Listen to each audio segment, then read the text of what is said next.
Programa de hoje, o bicho vai pegar. O cara que está à frente do legado do pai. O homem que carrega o nome mais forte da direita no Brasil. Você vai lutar pelo seu país ou assistir tudo do celular? Advogado e 01 do Clã Bolsonaro. Essa eleição não vai ser sobre Lula e Bolsonaro mais. Essa eleição vai ser sobre qual caminho o Brasil vai querer seguir. Esquerda, esquerda, esquerda, trocou, direita, direita. O escolhido Flávio Bolsonaro. Boa, Flávio. Pô, obrigado por você ter vindo. Primeira vez que ele vem, a gente tá tentando trazer, já veio muitos e-mails. O velho, Eduardo, Dudu, já esteve aqui várias vezes. Primeira pergunta, eu quero saber como é que tá o velho, que é o que todo mundo quer saber, né? Que ele estava com problema, fez várias cirurgias. Como é que ele tá, o velho Bolsonaro? Bom, Emílio, alô? Tá, beleza. Bom, Emílio, em primeiro lugar, obrigado pelo convite. Desculpa, Paulo também aqui. Opa, como é que Desculpa a demora de ter vindo. Sempre assisto vocês, fico morrendo de vontade de participar. E nesse momento difícil que o Brasil e a minha família está passando, e a forma como vocês tratam os assuntos aqui com bom humor ajuda a levar um pouquinho de alegria para dentro da casa de tantas pessoas. Eu tive com meu pai ontem, foi muito rápido, 10, 15 minutos só. Assim, o cara ele tem uma cabeça, né, muito forte, uma mentalidade muito forte, mas essa questão, desde que ele tomou a facada lá dada pelo ex-integrante do PSOL, a saúde dele nunca mais foi a mesma, Emília. Ele estava com bastante soluço, ele falava comigo, com dificuldade de falar, inclusive, sabe quando você parece que está quase golfando de tanto soluço que ele estava naquela hora. Isso agora? Agora foi ontem. Hoje eu sei que antes de vir para cá eu falei com o advogado, está lá um médico vendo como é que ele está, se ele melhorou, porque ele só para explicar muito rapidamente, qual que é o dilema que ele passa ali, Emílio? Para tratar esse soluço, ele tem que tomar um remédio muito forte que causa com efeito colateral uma tonteira, confusão mental, às vezes, e ele ficando sozinho na cela como ele está hoje, pode acontecer como aconteceu, dele levantar da cama, cair, bater a cabeça em algum lugar. Aconteceu da outra vez, graças a Deus não foi nada de grave, mas ele podia ter sido encontrado morto dentro de uma cela. Então, um tratamento muito desumano está sendo dado por alguém que não merece passar pelo que está passando, alguém que foi condenado pelos seus próprios inimigos ali naquela turma no Supremo, e a cada dia que passa a população vê que ele está pagando um preço exatamente por não ter jogado um jogo sujo que algumas pessoas queriam que ele jogasse em Brasília. Então, pedindo a Deus que, muito em breve, se Deus quiser, ele esteja pelo menos em casa para poder fazer um tratamento decente, estar com acompanhamento da família ou de algum profissional de forma permanente. E não é essa possibilidade, Flávio? Tem essa possibilidade. Ô, Emílio, a lei garante. A lei garante que ele tinha que estar pelo menos em casa. Um cara de 70 anos que tem todos os problemas que todo mundo são públicos de saúde, né? Então, várias outras situações, né, de pessoas que, em situação igual a dele, foram para casa, né? O Collor foi assim, que é um ex-presidente também. Enfim, é um controle rigoroso ali sobre ele. Alguém que, enfim, mais uma vez, não merece passar pelo que está passando, mas tenho certeza que Deus vai honrar. E a gente está vendo as respostas aí nas ruas, por onde eu passo, Emílio, é um carinho absurdo. Todo mundo, a primeira pergunta que faz é essa pergunta sobre ele, né? Então, como está a saúde? Agradeço as orações de todo mundo aí. Porque o Bolsonaro teve várias vezes aqui, né? Inclusive mesmo antes da primeira... Antes de 2014, já vi, na época do Nióbio, do Pânico Velho. Sim, participou e ele, de gravações. E o Bolsonaro era um cara, viu, Pablo? Ele, sem ser presidente continua a mesma pessoa. Eu me lembro. É impressionante. E aquela gente que vinha, né? Parava a Paulista, parava o prédio. Ele é um personagem, né? Ele é assim, cara. Ele é assim aqui ao vivo, ele é assim em casa. Né, as piadinhas, né, que ele faz sem graça pra tiozão, assim em casa. Isso às vezes prejudica ele quando ele vem para público, sei quem ele é, e tem muita gente que não está preparada para ouvir muita verdade da forma como ele colocava. Então, assim, para mim é óbvio que é um herói ali, é uma referência sempre. Ô, Flávio, a gente deseja que ele fique bom logo, né? Sim. E, possa voltar aqui, trocar uma ideia. Muito em breve, se Deus quiser, vamos honrar ele. Bolsonaro é um cara bacana. Flávio, indo nesse assunto ainda do Jair, como é que vai ser a participação do Jair nessa eleição? O que pode juridicamente, o que não pode, como é que vai ser essa participação dele? Ele vai poder vir a público, ele vai poder dar entrevista, ele vai poder falar sobre o que ele acredita nessas eleições? Como que vai ser essa parte? Olha, pra gente também é uma interrogação, porque ele está censurado.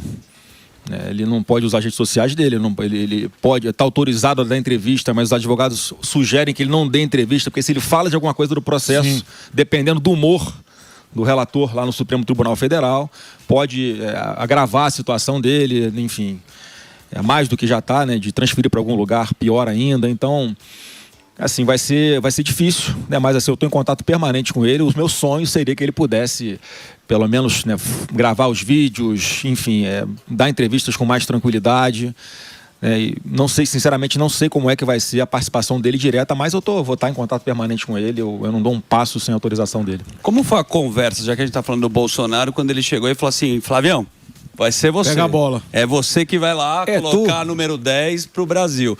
Porque tinha a relação do Tarcísio, tinha outros nomes que os partidos queriam. O próprio Valdemar da Costa Neto, no começo, falava muito, né? Que queria o Tarcísio. Como é que foi a relação do Jair e para ele organizar a política do lado da direita?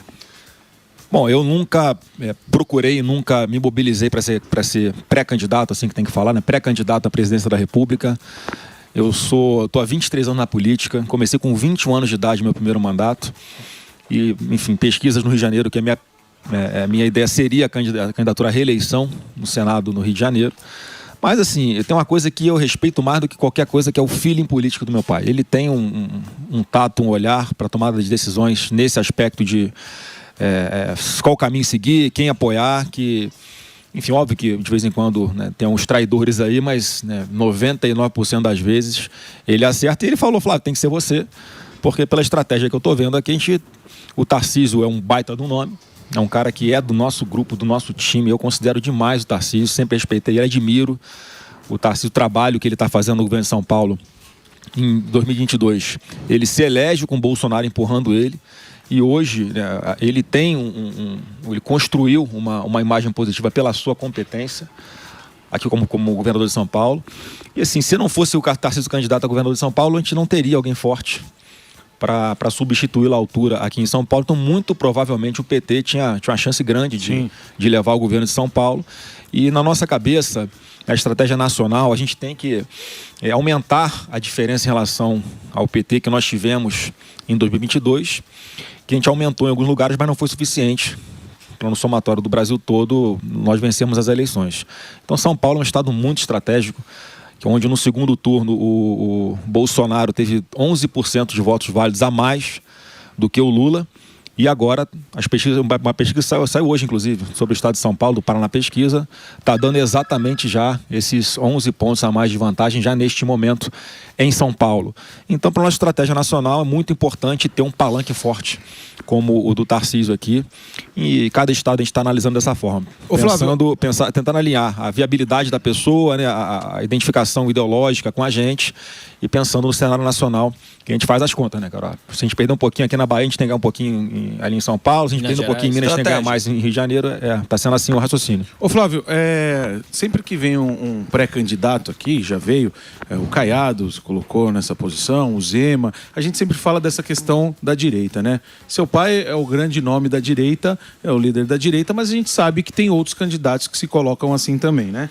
E a pergunta que eu te faço é o seguinte, que eu sempre comento, eu falo, se organizar direitinho, o PT não volta nunca mais, né? Por exemplo, você falou, o Tarcísio, na minha visão, eu gostaria que ele se reelegesse aqui, agora você é o cara que seu pai colocou como nome para seguir os passos dele, só que, como eu falei, tem outros candidatos também, né? Eu queria saber como que vai ser a relação com esses candidatos, né? Esses outros candidatos, porque eles também vão estar à frente da possível eleição como presidente, porque assim, o que a gente vê bastante é a direita se batendo.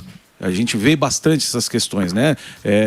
Por exemplo, você não pode discordar alguma coisa ou de repente se colocar como nome que aí vem a treta. E a gente sabe que isso aí só enfraquece a direita e fortalece os caras. Que nem o Caiado veio aqui e falou, o Zema veio aqui e falou, a gente está à disposição, está ainda como pré-candidato, mas o que acontecer no segundo turno vai ter total apoio, se for você, enfim. Como que você se coloca nessa posição assim, com os outros candidatos que se dizem também ser de direita?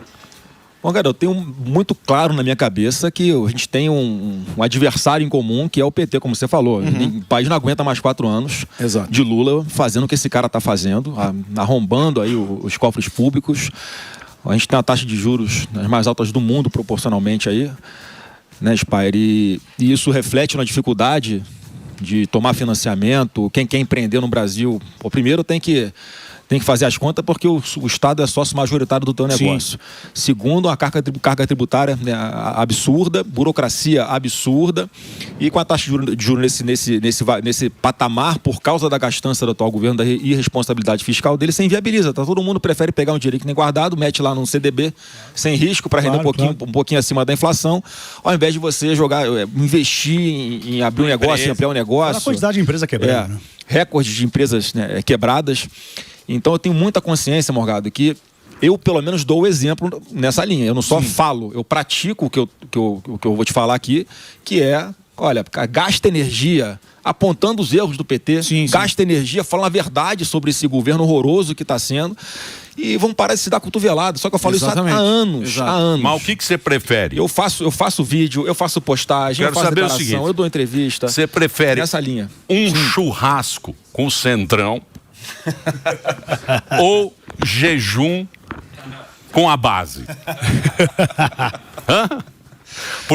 Porque o PL é um partido imenso. Sim. É um partido que tem vários. Sim, é um partido imenso.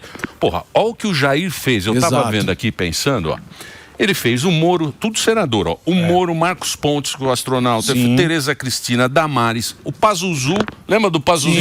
Sim. Pazuzu ele fez, Ricardo Salles, Braga Neto, o Marinho, Tarcísio. O Tarcísio teve... O Zema ganhou porque declarou voto ao Bolsonaro. Exatamente. Não. Então ele fez muito... Não. Ele fez muita gente, e muita gente meio parecido com o PSDB também ali. Que não é aquela direita que todo mundo fala da direita e tal. Então é uma... Eu sou muito realista. Eu tenho a consciência que sozinho a gente não chega em lugar nenhum. E assim, eu falo o seguinte, no Congresso tem de tudo, menos quem não teve voto. Não é o ideal, eu não sei o que, mas é o que tem. É o que tem. Então não tem nenhum sentido eu dispensar pessoas ou partidos do Centrão, como vocês estão chamando, que queiram me apoiar, porque eu sei que eles também têm esse objetivo maior, que é olhar para o Brasil diferente, querer voltar a levar esperança para as pessoas em casa, o Brasil volte a gerar empregos, criar um ambiente de negócio atrativo para investimentos internos e internacionais. Então, assim, eu tenho a total consciência que é preciso, porque numa campanha, Emílio, eu vou ter o discurso aqui ideológico, as pessoas me conhecem, sabem que eu defendo e tal. Mas na ponta da linha, como é que funciona na prática uma campanha? Quem dá capilaridade para essa campanha são os candidatos a deputado estadual, deputado federal, os candidatos ao Senado e ao governo, que são os palanques importantes. Então, assim, eu tô assim, aberto, conversando com todo mundo, coisas que eu posso falar de público, coisas que eu falo de bastidor nas minhas conversas, nas minhas negociações, mas sempre deixando a porta aberta para todo mundo de centro-direita que queira se posicionar junto com a gente por alinhamento no nosso projeto, eu vou aceitar. E não adianta ficar, foi o que o Morgado falou, quando você fica na rede social, dando pancada num cara que você é Centrão, você não sei o quê, cara, são pessoas que vão nos ajudar na campanha, não é inteligente. Mas tem uns oportunistas, né? Tem. Mas de direita de verdade. Só para fazer uma ressalva aqui também, eu não estou pedindo para as pessoas, né, para de fazer isso. Não, nós somos pessoas públicas, a gente tem que ser cobrado. O eleitor, o internauta que está nas redes sociais no dia a dia tem todo o direito de criticar, de sentar o cacete, mas sim, leve em consideração que a gente está na véspera de uma eleição que tudo indica vai ser bastante apertada e que eu sigo aquela máxima que nesse momento aqui o inimigo do meu inimigo é meu aliado. Então eu tô nessa linha aí. Pode falar, Sam. Vai lá, Sam. Fábio, você acho que em dezembro se declarou como um Bolsonaro moderado, e eu acho que essa imagem tem um potencial para eleitores, porque você sabe que tem os já decididos e um percentual grande dos que ainda não fecharam o voto. Durante a sua vida como senador, você passou por várias sabatinas, por exemplo, do Zanin, do Dino, salvo engano, o Zanin você apoiou, inclusive... Não apoiei, não, votei contra ele, você elogiou, né? Não elogiei, eu falei do perfil que ele tinha como advogado de ser garantista, né? Foi essa a expressão que eu usei lá. Então, acho que... assim, não votei contra, tá? O Zanin, mas assim, acreditando que ele pudesse, se cumprir a lei diferente do que está acontecendo hoje. E aí, como moderado, se é verdade que pensa dessa forma, o que você pretende fazer na economia? Teve esses dias já falando assim, uma eventual volta do Paulo Guedes, caso você seja eleito. Você tem conversado, até acho que saiu uma reportagem falando quem será seu posto Ipiranga, ou você ainda não tem nenhum nome conversado? Ô Sam, eu estou conversando com várias pessoas da economia, grande parte das pessoas as que participaram do nosso governo, e eu tô ainda montando o que é que eu vou oferecer de projeto de Brasil, que eu estou falando projeto de Brasil, não um projeto de governo apenas. E muita gente prefere, nesse momento, ainda não aparecer, porque vai tomar pancada da imprensa, vão encher o saco. O que está acontecendo aqui agora, vários nomes ficam sendo especulados, sabe? E eu percebo a maldade de parte da imprensa com isso. Por quê? Porque, primeiro, que eu não estou conversando, não convidei ninguém para ser o meu posto Ipiranga, né? E a partir do momento que a imprensa fica especulando, depois a pessoa fala que não vem me ajudar nessa caminhada, vão falar que não estão aceitando caminhar comigo, né, por algum motivo.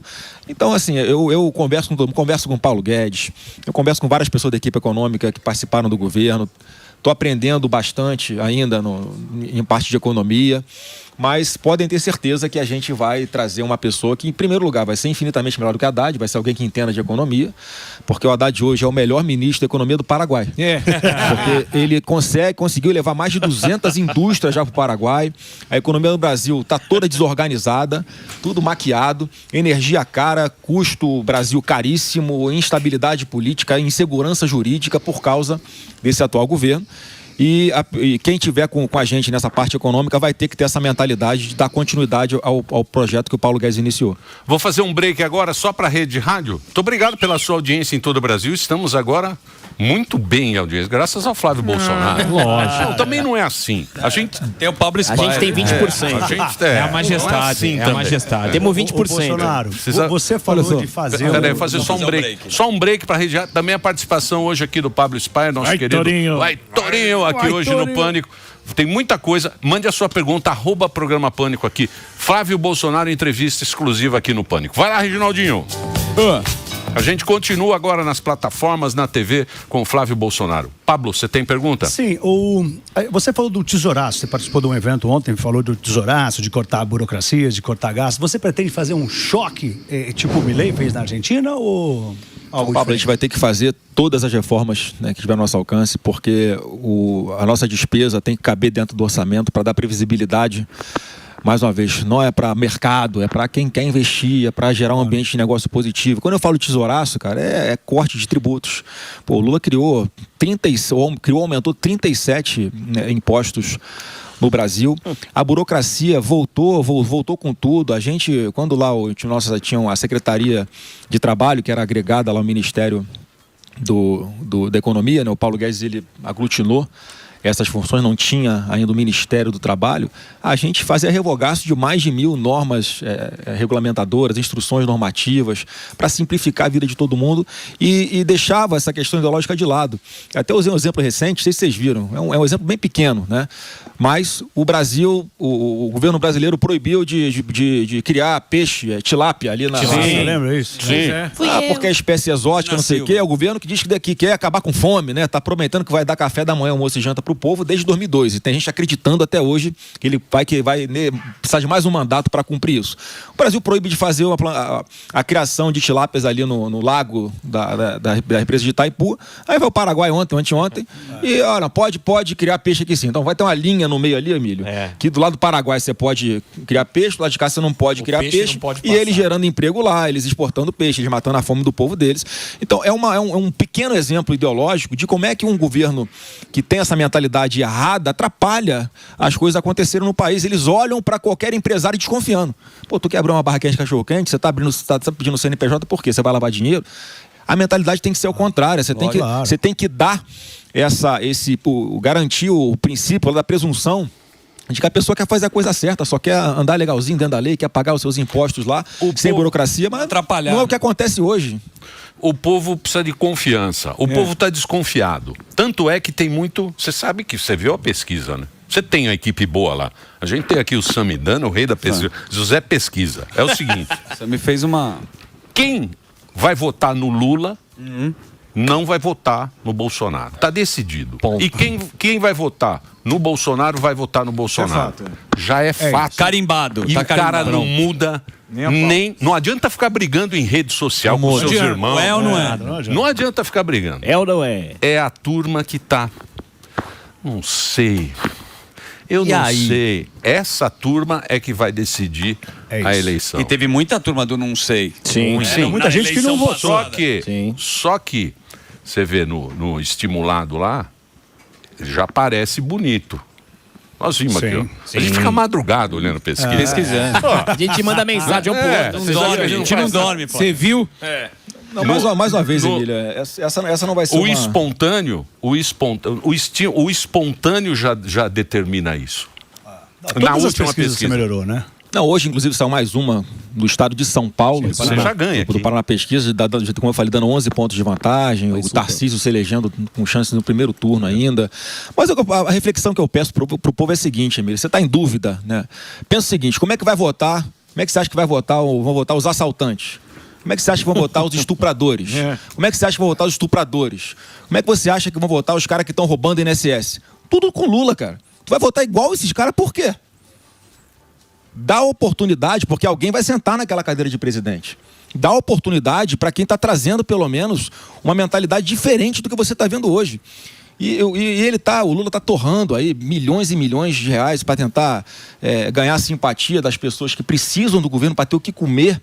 Só que essas pessoas estão recebendo lá um Bolsa Família, que é sempre importante frisar que sempre tem fake news, né? Que a gente vai manter. Sim, a gente vai abraçar as pessoas que precisam, porque tem muita gente que precisa dessa ajuda do governo para ter o que comer.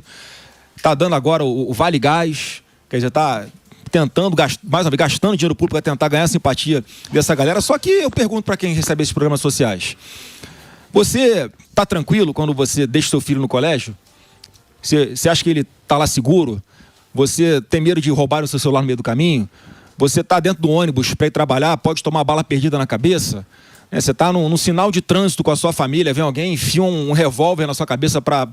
Não foi com a sua cara te dar um tiro. Essa mentalidade que o atual governo vê com simpatia esses marginais, porque não foi por acaso que os presídios ficaram em festa quando o Lula foi declarado presidente em 2022, é essa galera que está fazendo L. E o que a gente está vindo propor? Como eu falei, não é uma eleição Bolsonaro versus Lula.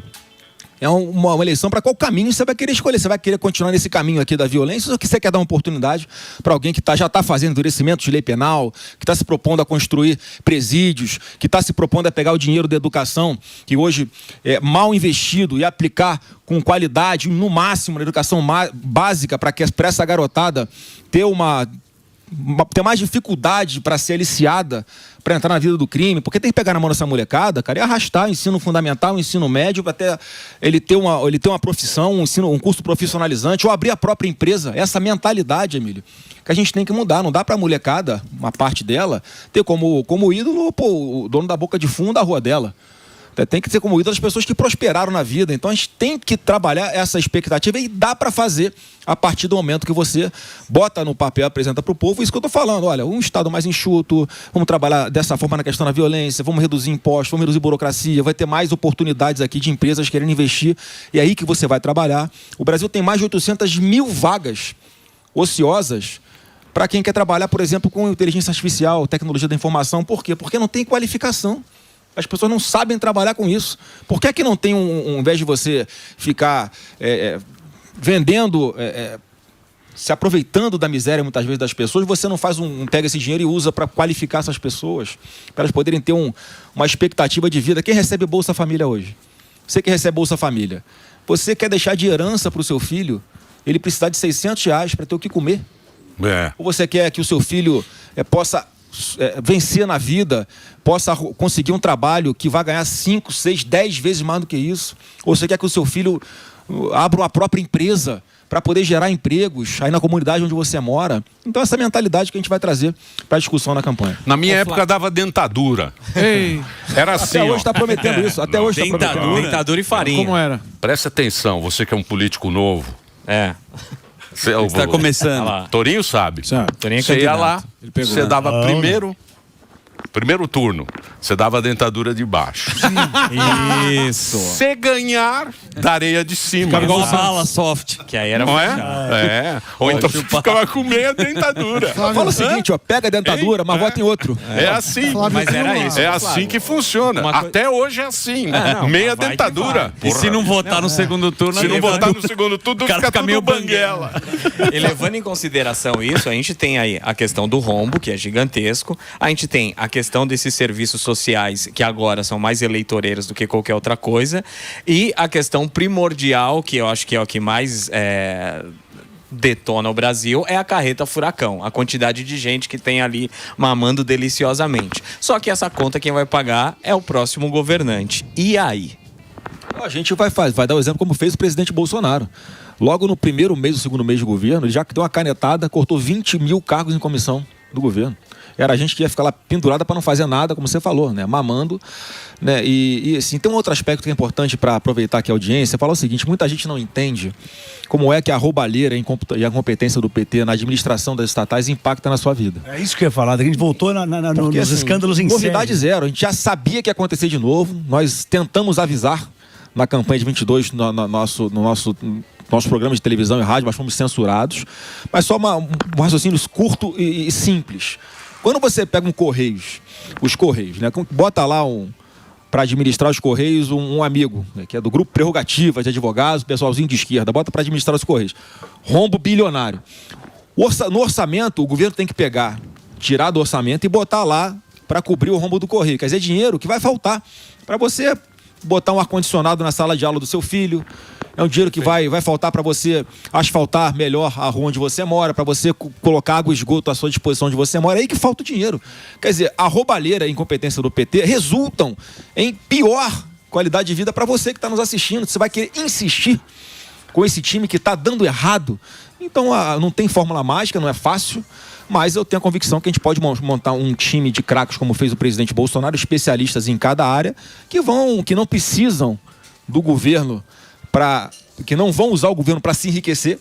Você acha que o Paulo Guedes foi ministro da Economia preocupado com o salário de ministro da Economia? Não, ele nem olhava o contra-cheque dele. Tinha a vida financeira dele resolvida. Mas ele queria o quê? Ele queria melhorar o país. É esse sentimento que eu vou buscar nos perfis de quem for integrar um futuro governo nosso. Isso que você falou, né? Você sabe que eu tenho um amigo meu, né? Fantástico. Amigo fantástico. Aí ele votou no Lula. Bolsonaro não, teve lá, vou votar no Lula. Aí votou no Lula, a gente foi jantar outro dia e falou: Remílio, queria que o Lula convocasse o Paulo Guedes. Ele tem saudade do Paulo Guedes, bicho. Da época, sério? Sério? Tem muita gente com esse pensamento. A Petrobras era a empresa que mais distribuía dividendo no planeta Terra. Mais do que Tesla, que Amazon, que Microsoft. E é o que você falou, a gente voltou para o período de escândalos em série, né? Correios, o resultado das empresas que são mistas, né? Privada e pública, todas pioraram. Você falou do Correios, né?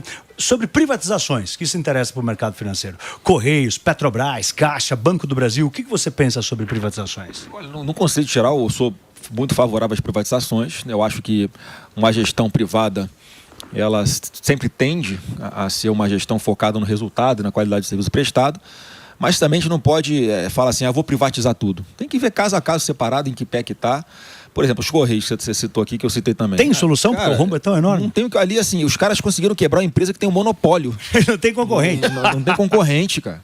Então, assim, e tem essa questão de você pesar na hora de você decidir se você vai privatizar ou não uma empresa.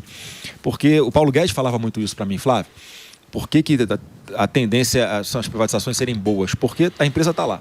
A gente chega no governo, faz um trabalho bacana, ela começa a dar superávit e tal. Muitas vezes até não apenas distribuição de lucro, mas grande parte das vezes esse dinheiro era usado, como foi usado na Itaipu Nacional lá de você melhorar aeroporto, melhorar a ferrovia, quer dizer, isso é revertido em serviço público de qualidade. Então, assim, a gente tem que avaliar caso a caso. E, por exemplo, o Correios, por exemplo, é um caso clássico, que não tem nenhum sentido continuar. Mas só para concluir, ele falava o seguinte: olha, a gente tem essa empresa que a gente arrumou, tá dando superávit, tá dando lucro, tá arrumadinha, passou o governo, os caras vêm e arromba tudo de novo. Então era melhor ter tirado isso do domínio do governo, né? O Emilinho está aqui. 01. Meu filho 01. É o meu 01. Traiu a empresa. Pra caramba. Traiu a empresa. Meu no 01 Bradock aí, tá Show certo, agora. Tá no Bradock Show, dando uma traída na empresa, mas tudo bem. A gente tem que aceitar, Filho faz né? isso. Tá ampliando, vai fazer o quê? né? Abraço pro Manuel. Eu queria perguntar para o Flávio aqui, Olha. o nosso pré-candidato, né? A gente sabe que o governo do seu pai, o governo do Jair Messias Bolsonaro, foi um governo extremamente técnico, né? Como o Pablo bem mencionou aqui, teve resultados positivos nas estatais, coisa que nunca aconteceu aqui no Brasil, enfim. E só que quando a gente fala da imagem, né, da comunicação, especialmente a imagem internacional, não era isso que era passado, né? E eu já vi que você foi até dar uma entrevista numa TV francesa. Você entende isso como uma autocrítica? Num eventual governo, você vai investir em assessoria de imprensa, diferentemente do seu pai, que na época, eu acredito que esse foi uma possível autocrítica aí do próprio governo, não? Emilinho, eu sou da linha que a gente tem que sim investir em publicidade, porque as pessoas precisam saber o que é que o governo está fazendo, as pessoas precisam saber quais são as ferramentas, quais são os serviços públicos de qualidade que elas têm que ter, onde é que elas vão procurar. E eu falava isso muito com meu pai.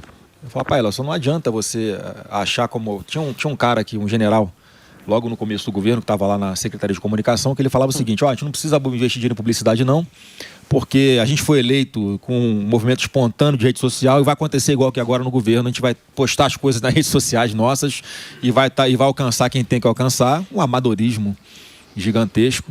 Eu falava assim, pai, até a Coca-Cola, que talvez seja a marca mais consolidada no mundo, investe pesado em publicidade. Por quê? Ela investe com o objetivo de manter ou ampliar o market share dela, o espaço que ela tem no mercado nas vendas. E é similar com o governo, porque a gente vive constantemente sob ataque. Tem uma grande mídia que tem uma vontade, né, com o nome Bolsonaro, especial no governo do presidente Bolsonaro. E assim, uma forma que a gente tinha de tentar rebater essas fake news e levar a verdade era também investindo em campanhas publicitárias para desmentir muitas vezes. Então assim, não pode ser inocente ao ponto de achar que todo mundo a partir de agora vai remar a favor do governo, a favor do Brasil. Não, vai ter sempre os pontos de interesse, pessoas querendo boicotar o governo, em especial uma parte da imprensa também dessa forma. Então acho que sim, a questão da falta de investimento maior em publicidade foi uma coisa que a gente tem que fazer melhor. Até porque o pessoal da direita para na hora da eleição, depois todo mundo volta para trabalhar. E onde é que você sofre mais? Com a oposição? Com a imprensa? Ou no grupo lá no Telegram, que os caras ficam te enchendo o saco? Onde é que você tem mais... que tem que ficar mais assim? Certamente é com os nossos opositores, né, que não tem limites. Eu falo que esse pessoal da esquerda não tem perímetro moral, né, cara? Então, assim, eles não têm dificuldade nenhuma de mentir para te atingir. São os caras que não têm dificuldade nenhuma de pegar o teu filho aqui para te atingir, pega o seu filho e cria uma mentira contra ele, bota a Polícia Federal para investigar ele, para poder te atingir com coisa que ele não... Mas isso não é da política, Aí que tá, mas não era para ser. Não era para ser, a gente não pode se conformar com isso, cara. Olha o que acontece hoje, está tudo aparelhado. Você tem um grupo especial do Lula na Polícia Federal, que os caras dormem e acordam pensando como é que eles vão desgastar a imagem de quem está na oposição a eles.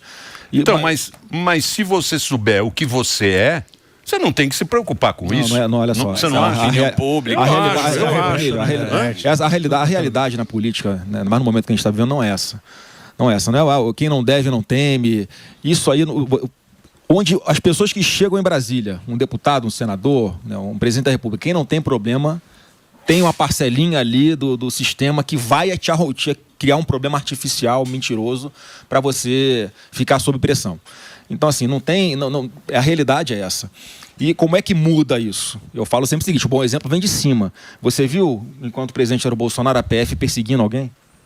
Sim, não teve olha como é que acontece hoje. Eu não vou dar nomes aqui, mas você pega qualquer parlamentar, um cara nunca teve problema nenhum na vida dele, um deputado que está lá, ele posta uma coisa na rede social, cara, daqui a pouco é processo em cima dele, daqui a pouco a PF batendo na casa, busca apreensão na casa do deputado porque falou uma coisa, né, que desagradou na internet. Isso, a gente não pode se conformar com isso. Virou uma selvageria. E, mais uma vez, a gente nunca usou a máquina pública para perseguir ninguém. Os caras usam todos os instrumentos que ele tem, o Lula e o seu governo usam tudo que eles têm ao alcance, em todos os setores, para fazer investigações onde não há crime, para ficar vazando coisas que não são crimes, para desgastar a imagem dessa pessoa. Eles estão disputando o poder, Emílio. A gente não pode ser inocente de achar que está todo mundo jogando na bola. Não está. Isso talvez tenha sido também uma coisa que o presidente Bolsonaro pudesse, porque ele é um cara com um coração tão grande, ele sempre queria falar assim, eu só quero paz para governar, eu quero fazer o melhor para esse país. E ele entrega todos os dias. Mas tinha o pessoal que está ali pensando na próxima eleição já.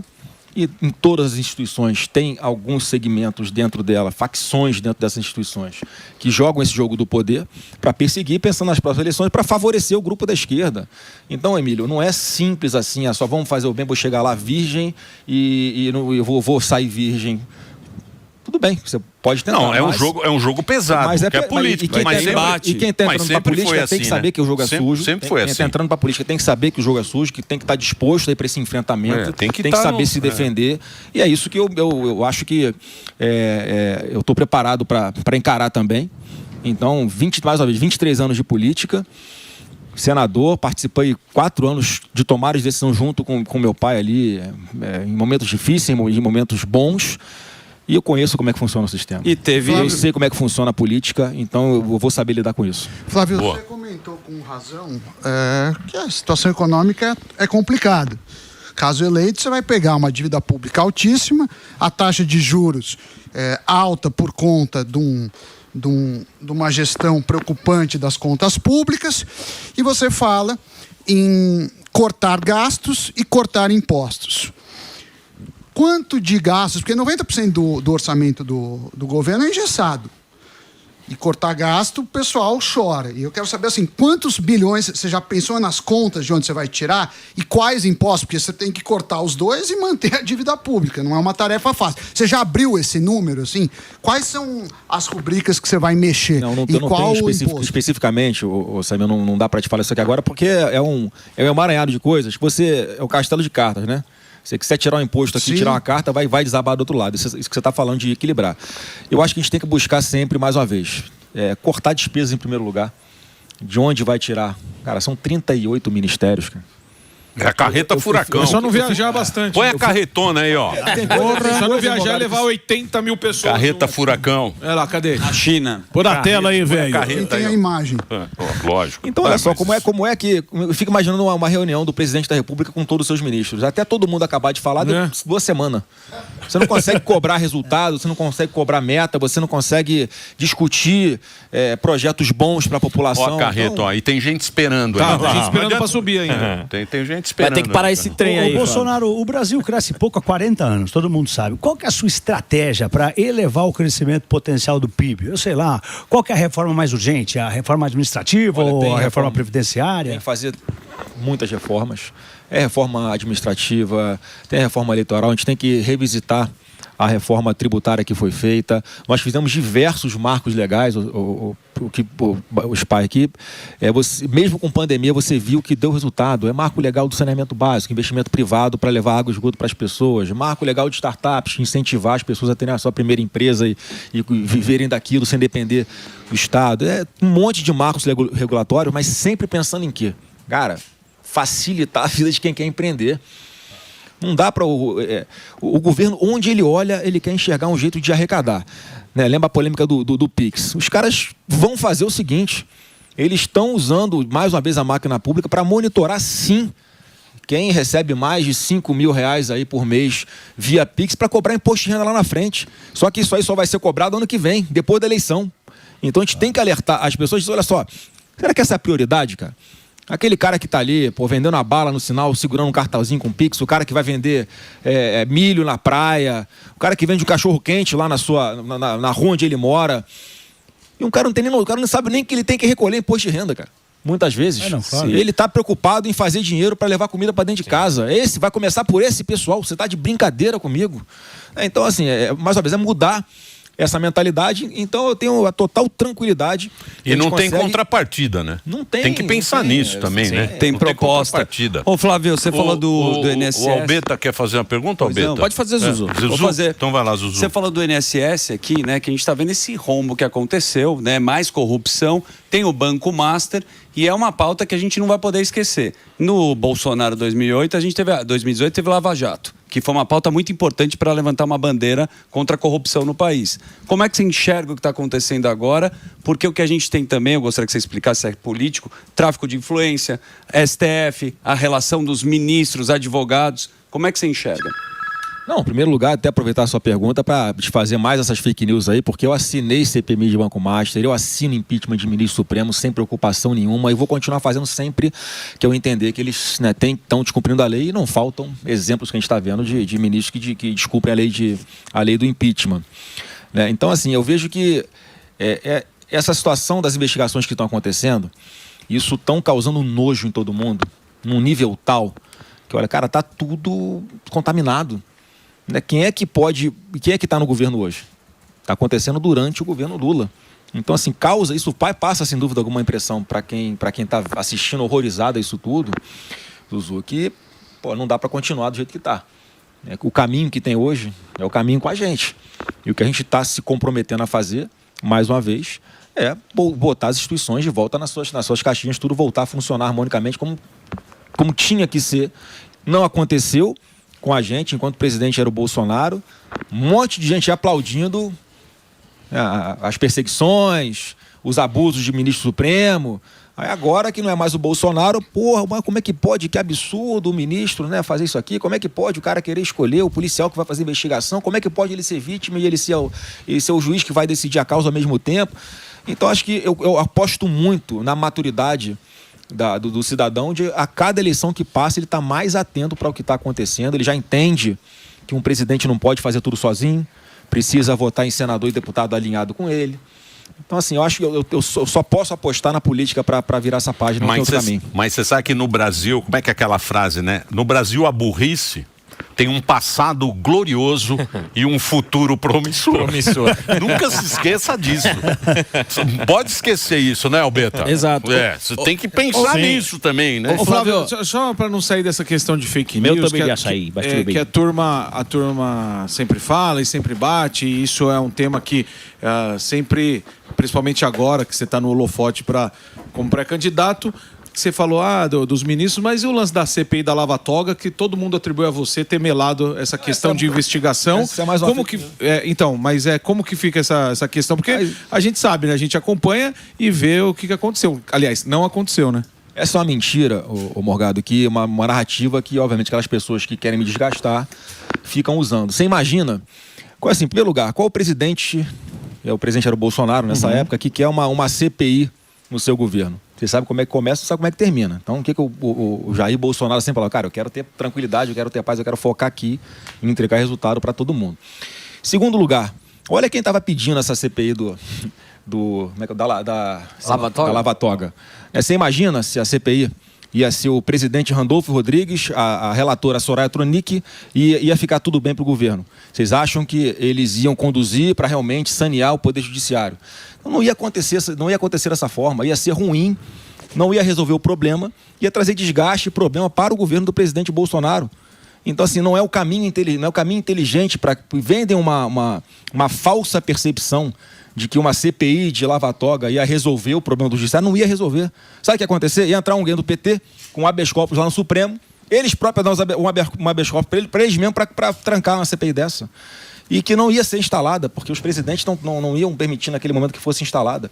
Então, assim, beira uma inocência achar que a gente vai resolver o problema, que é um problema que a gente tem hoje, dos abusos de autoridade por parte da cúpula, de alguns poucos na cúpula do judiciário, só com uma CPI, cara.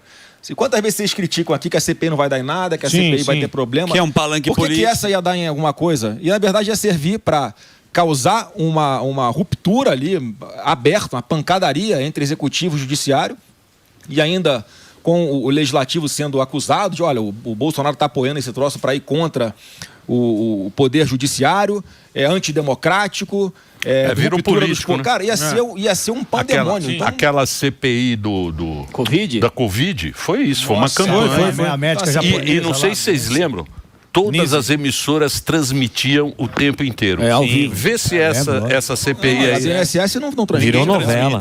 Se não sou eu encher o saco aqui. É verdade. Pra falar dos velhinhos. É ruim. É ou não é pra eu Aliás, eu quero falar? parabenizar aqui o presidente da CPI, o Carlos Viana, e o relator... Veio aqui. O Viana tá bom, ele foi operado, né? Nossa, deu branco agora o relator, o relator da CPMI do INSS. Relator. Não, mas é o... Põe aí no Google, Sami, relator.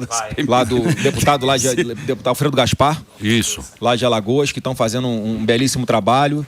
Né? Enfim, tá mostrando as entranhas.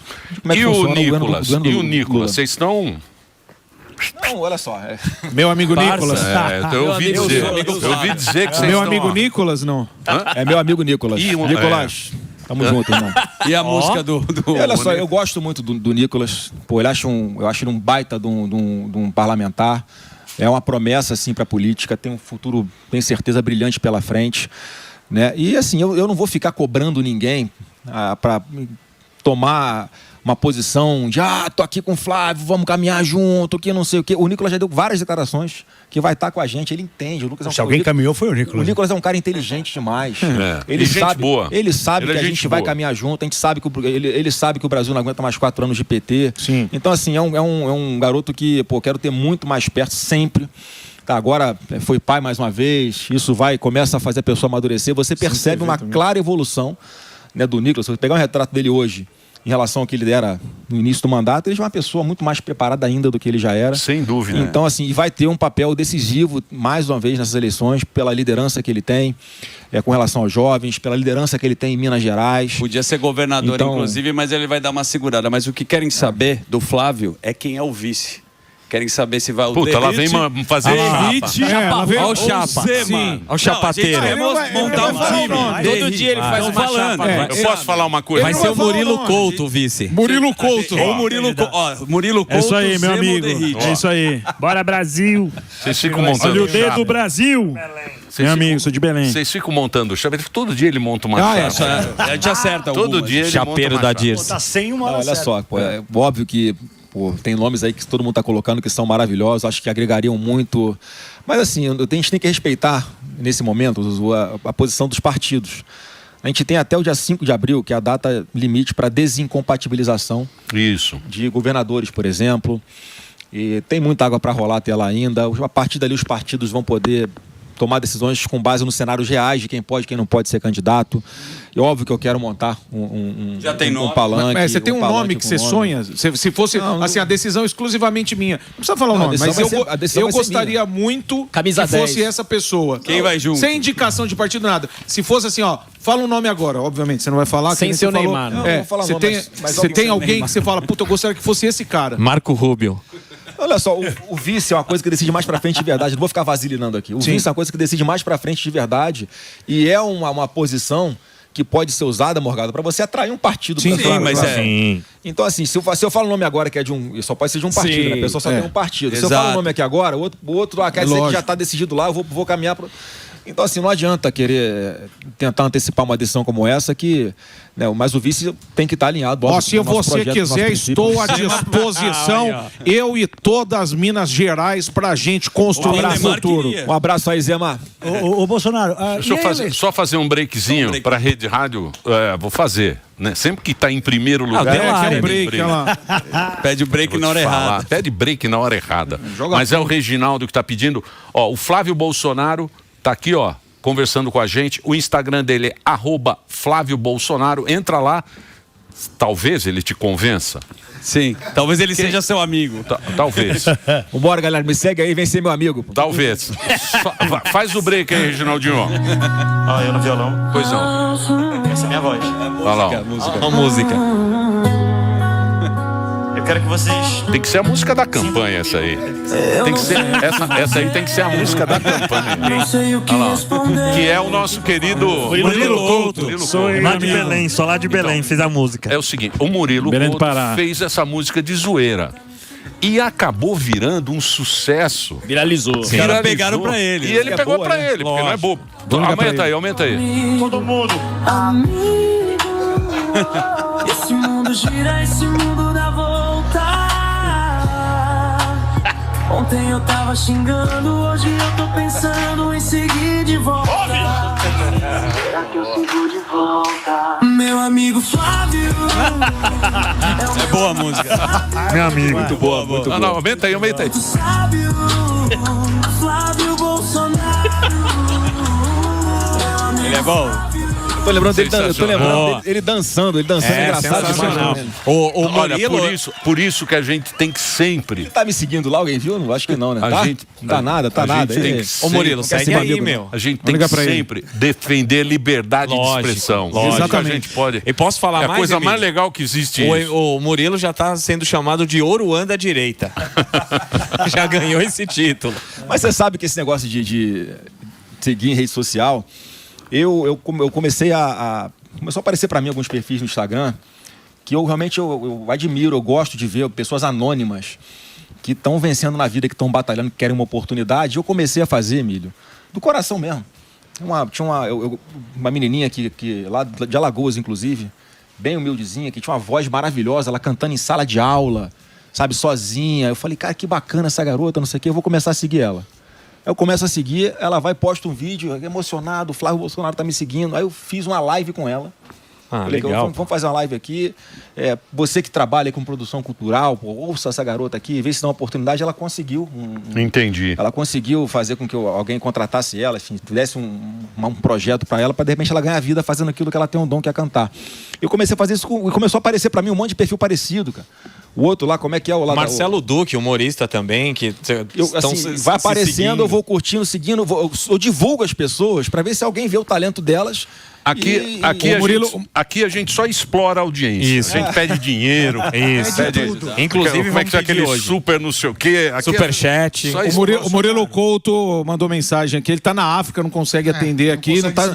E ele falou que ele quer ser ministro da cultura, viu? Então, boa. Que agora você vai utilizar isso aí. Ele quer ser o ministro da cultura aí. Então, ele não pode atender, não consegue atender Bolsonaro, agora. o que você espera para essa eleição? A gente viu aí o Lula elevando o tom, falando que vai ser já é clima de guerra. A eleição passada a gente viu que talvez teve um pouco de dificuldade aí. O que você está esperando para essa eleição, hein? Estou esperando realmente uma campanha muito dura, em especial no campo digital. Né? E a gente tem que se preparar com isso, com um time jurídico, com a equipe qualificada, de pronta resposta e tal. Mas assim, o que eu vou apostar, o Pablo? Cara, na verdade, na moral, ninguém aguenta mais tanta confusão. Ninguém aguenta mais tanta briga. Eu também não. Então acho que não tem que ser... Eu acho que a minha aposta vai ser de mostrar que eu vou ser centrado, vou ser equilibrado, vou conversar com o que eu tenho que conversar, porque eu quero ter um projeto para o Brasil aqui, que eu acredito que vai redirecionar o nosso país, voltar para o caminho da prosperidade de verdade. Então, você não vai ver uma posição, uma reação minha... virulenta, de xingar, cara, para me tirar do sério é muito difícil. Acontece, mas é muito difícil. E como convencer as pessoas que deixaram de votar na última eleição? Porque, como o Emílio falou, isso aí foi fundamental. Teve muita gente que falou, não quero nenhum... 30 milhões. Então, 30 milhões. Como que você vai trabalhar para convencer essas pessoas? Inclusive, reverter quem falou assim, não, Bolsonaro não. Para reverter, assim, meu pai foi eleito com a votação estúpida em 2018. Então, muita gente que votou nele em 2018 deixou de votar em 22. Eu tô apostando muito numa estratégia de... Como é que eu vou falar? Do divã. Sentar e conversar, cara. Você não votou no Bolsonaro porque ele debochou de quem tinha falta de ar na Covid? Isso é mentira, cara. Sim. Pega esse vídeo, esse recorte, pega 20 segundos antes, 20 segundos depois. É o contrário, ele não tá debochando de ninguém. Todo mundo teve na família ou alguém próximo que sofreu, que morreu com Covid. Se você pegar esse vídeo, 20 segundos antes, 20 segundos depois, você vai ver que ele está falando o seguinte, olha, não espere se sentir falta de ar para procurar um hospital. Naquela época não tinha vacina, não tinha remédio. Vai antes para ver se o médico faz um tratamento e salva a sua vida. Você vai para o hospital para quê? Para ser entubado e morrer? Essa era a política que estava sendo defendida na época pelo ministro da Saúde, que foi mandado embora. E ele... lutando o Mandetão para dar onde tá o Mandetta? Lutando para as pessoas sobreviverem, sendo acusado do contrário. Então eu aposto muito nisso, Morgado, de falar a verdade, de debater aqui qual o problema. É isso aqui que você tem? A versão é essa aqui, você está sendo manipulado, agora toma a decisão que você quiser. Eu vou apostar muito nisso. Ô Flávio, em relação à campanha de 2022, Parece que o Emílio trouxe bem que você estava dando entrevista na França, parece que também vai em outros países. Você tem o Eduardo ali nos Estados Unidos. Vocês estão tendo uma estratégia de tornar a eleição brasileira um pouquinho mais mundial para fugir... Global. Um pouquinho mais global para fugir daquela bagunça, né? O melhor adjetivo possível de 2022? Não, porque é o seguinte, a gente sabe que o Brasil sofre influências externas, né, normal, e principalmente da mídia internacional. Né, como é que é aquela música? Quem canta aquela música, né? Deu no New York Times. Sim. A feira de Acari é um sucesso. O que é que eu interpreto? Cara, falando o seguinte, cara, até a feira de Acari, os caras que se vem de fora para dentro, os caras conseguem romantizar aquilo. Era um roubalto. Né? O material roubado era vendido lá. Então, qual é o meu pensamento também? Primeiro, ir lá para fora, para mostrar para os líderes mundiais. Eu tive nos Estados Unidos, eu tive em Israel, eu tive em Bahrein, em Emirados Árabes, na França. Conversei com muitas lideranças. Primeiro, para falar, cara, o que o Lula está falando aqui é a favor de grupos terroristas, esse cara radical. Não é a forma que o brasileiro pensa. O brasileiro não é isso. E eu fui mostrar que, cara, eu sento com comunidade árabe, eu sento com comunidade judaica, eu vou ser pragmático nas relações internacionais, vou sentar com China, vou sentar com os Estados Unidos, vou sentar com a Europa. Então essa mensagem que eu fui levar lá também, e óbvio, denunciar o que está acontecendo aqui no Brasil, com a perseguição política que existe, materializada principalmente no presidente Bolsonaro. Então eles ficaram horrorizados, chocados, quando eu falo que ele sofreu um processo aqui, que ele foi julgado pelos seus inimigos, que ele estava fora do Brasil no dia 8 de janeiro, que ele nomeou o comandante do Exército, da Marinha Aeronáutica, indicados pelo Lula, enquanto Bolsonaro ainda é presidente. Cara, o cara quer dar um golpe, tem que usar arma. Quer dizer que ele vai dar as Forças Armadas para o seu inimigo, ele querendo dar um golpe, que não fazia sentido nenhum, e que ele estava na situação de inelegível, de forma injusta, por perseguição política, razão pela qual eu estava ali me apresentando como pré-candidato indicado por ele. Então, teve isso tudo. O que eu acho que é importante é que lá de fora eles ouçam essa minha a verdade, como eu enxergo, porque só chega tudo distorcido lá fora. Né? Só para ficar nos encontros internacionais, você teve com o Benjamin Netanyahu, né? Até viralizou, falando um pouco da relação do Lula. E a turma ama o Netanyahu, né? Também gosta, dividida a mídia ama ele. Tem isso. Mas tem o Donald Trump também, né? Que a gente teve a relação... Que também a mídia adora, ama. Né? Ama. São dois amados. São três. O Bolsonaro também. Bolsonaro, Netanyahu e o Paixão mundial. E o Milley. Inclusive o New York Times publica bastante. Mas como está a tua relação com o Donald Trump depois de toda essa história, dessa jornada que teve em relação a Magnitsky? O que você acha que aconteceu assim? Se você consegue fazer um resumo do Donald Trump com a relação do Brasil? O Donald Trump é um presidente que está lá defendendo os interesses do povo americano. E é como eu pretendo fazer aqui também. Eu não, quando for para qualquer mesa de negociação para fora, não tem subordinação, não tem submissão, não tem nada. Tanto é que eu falei, vou ser pragmático.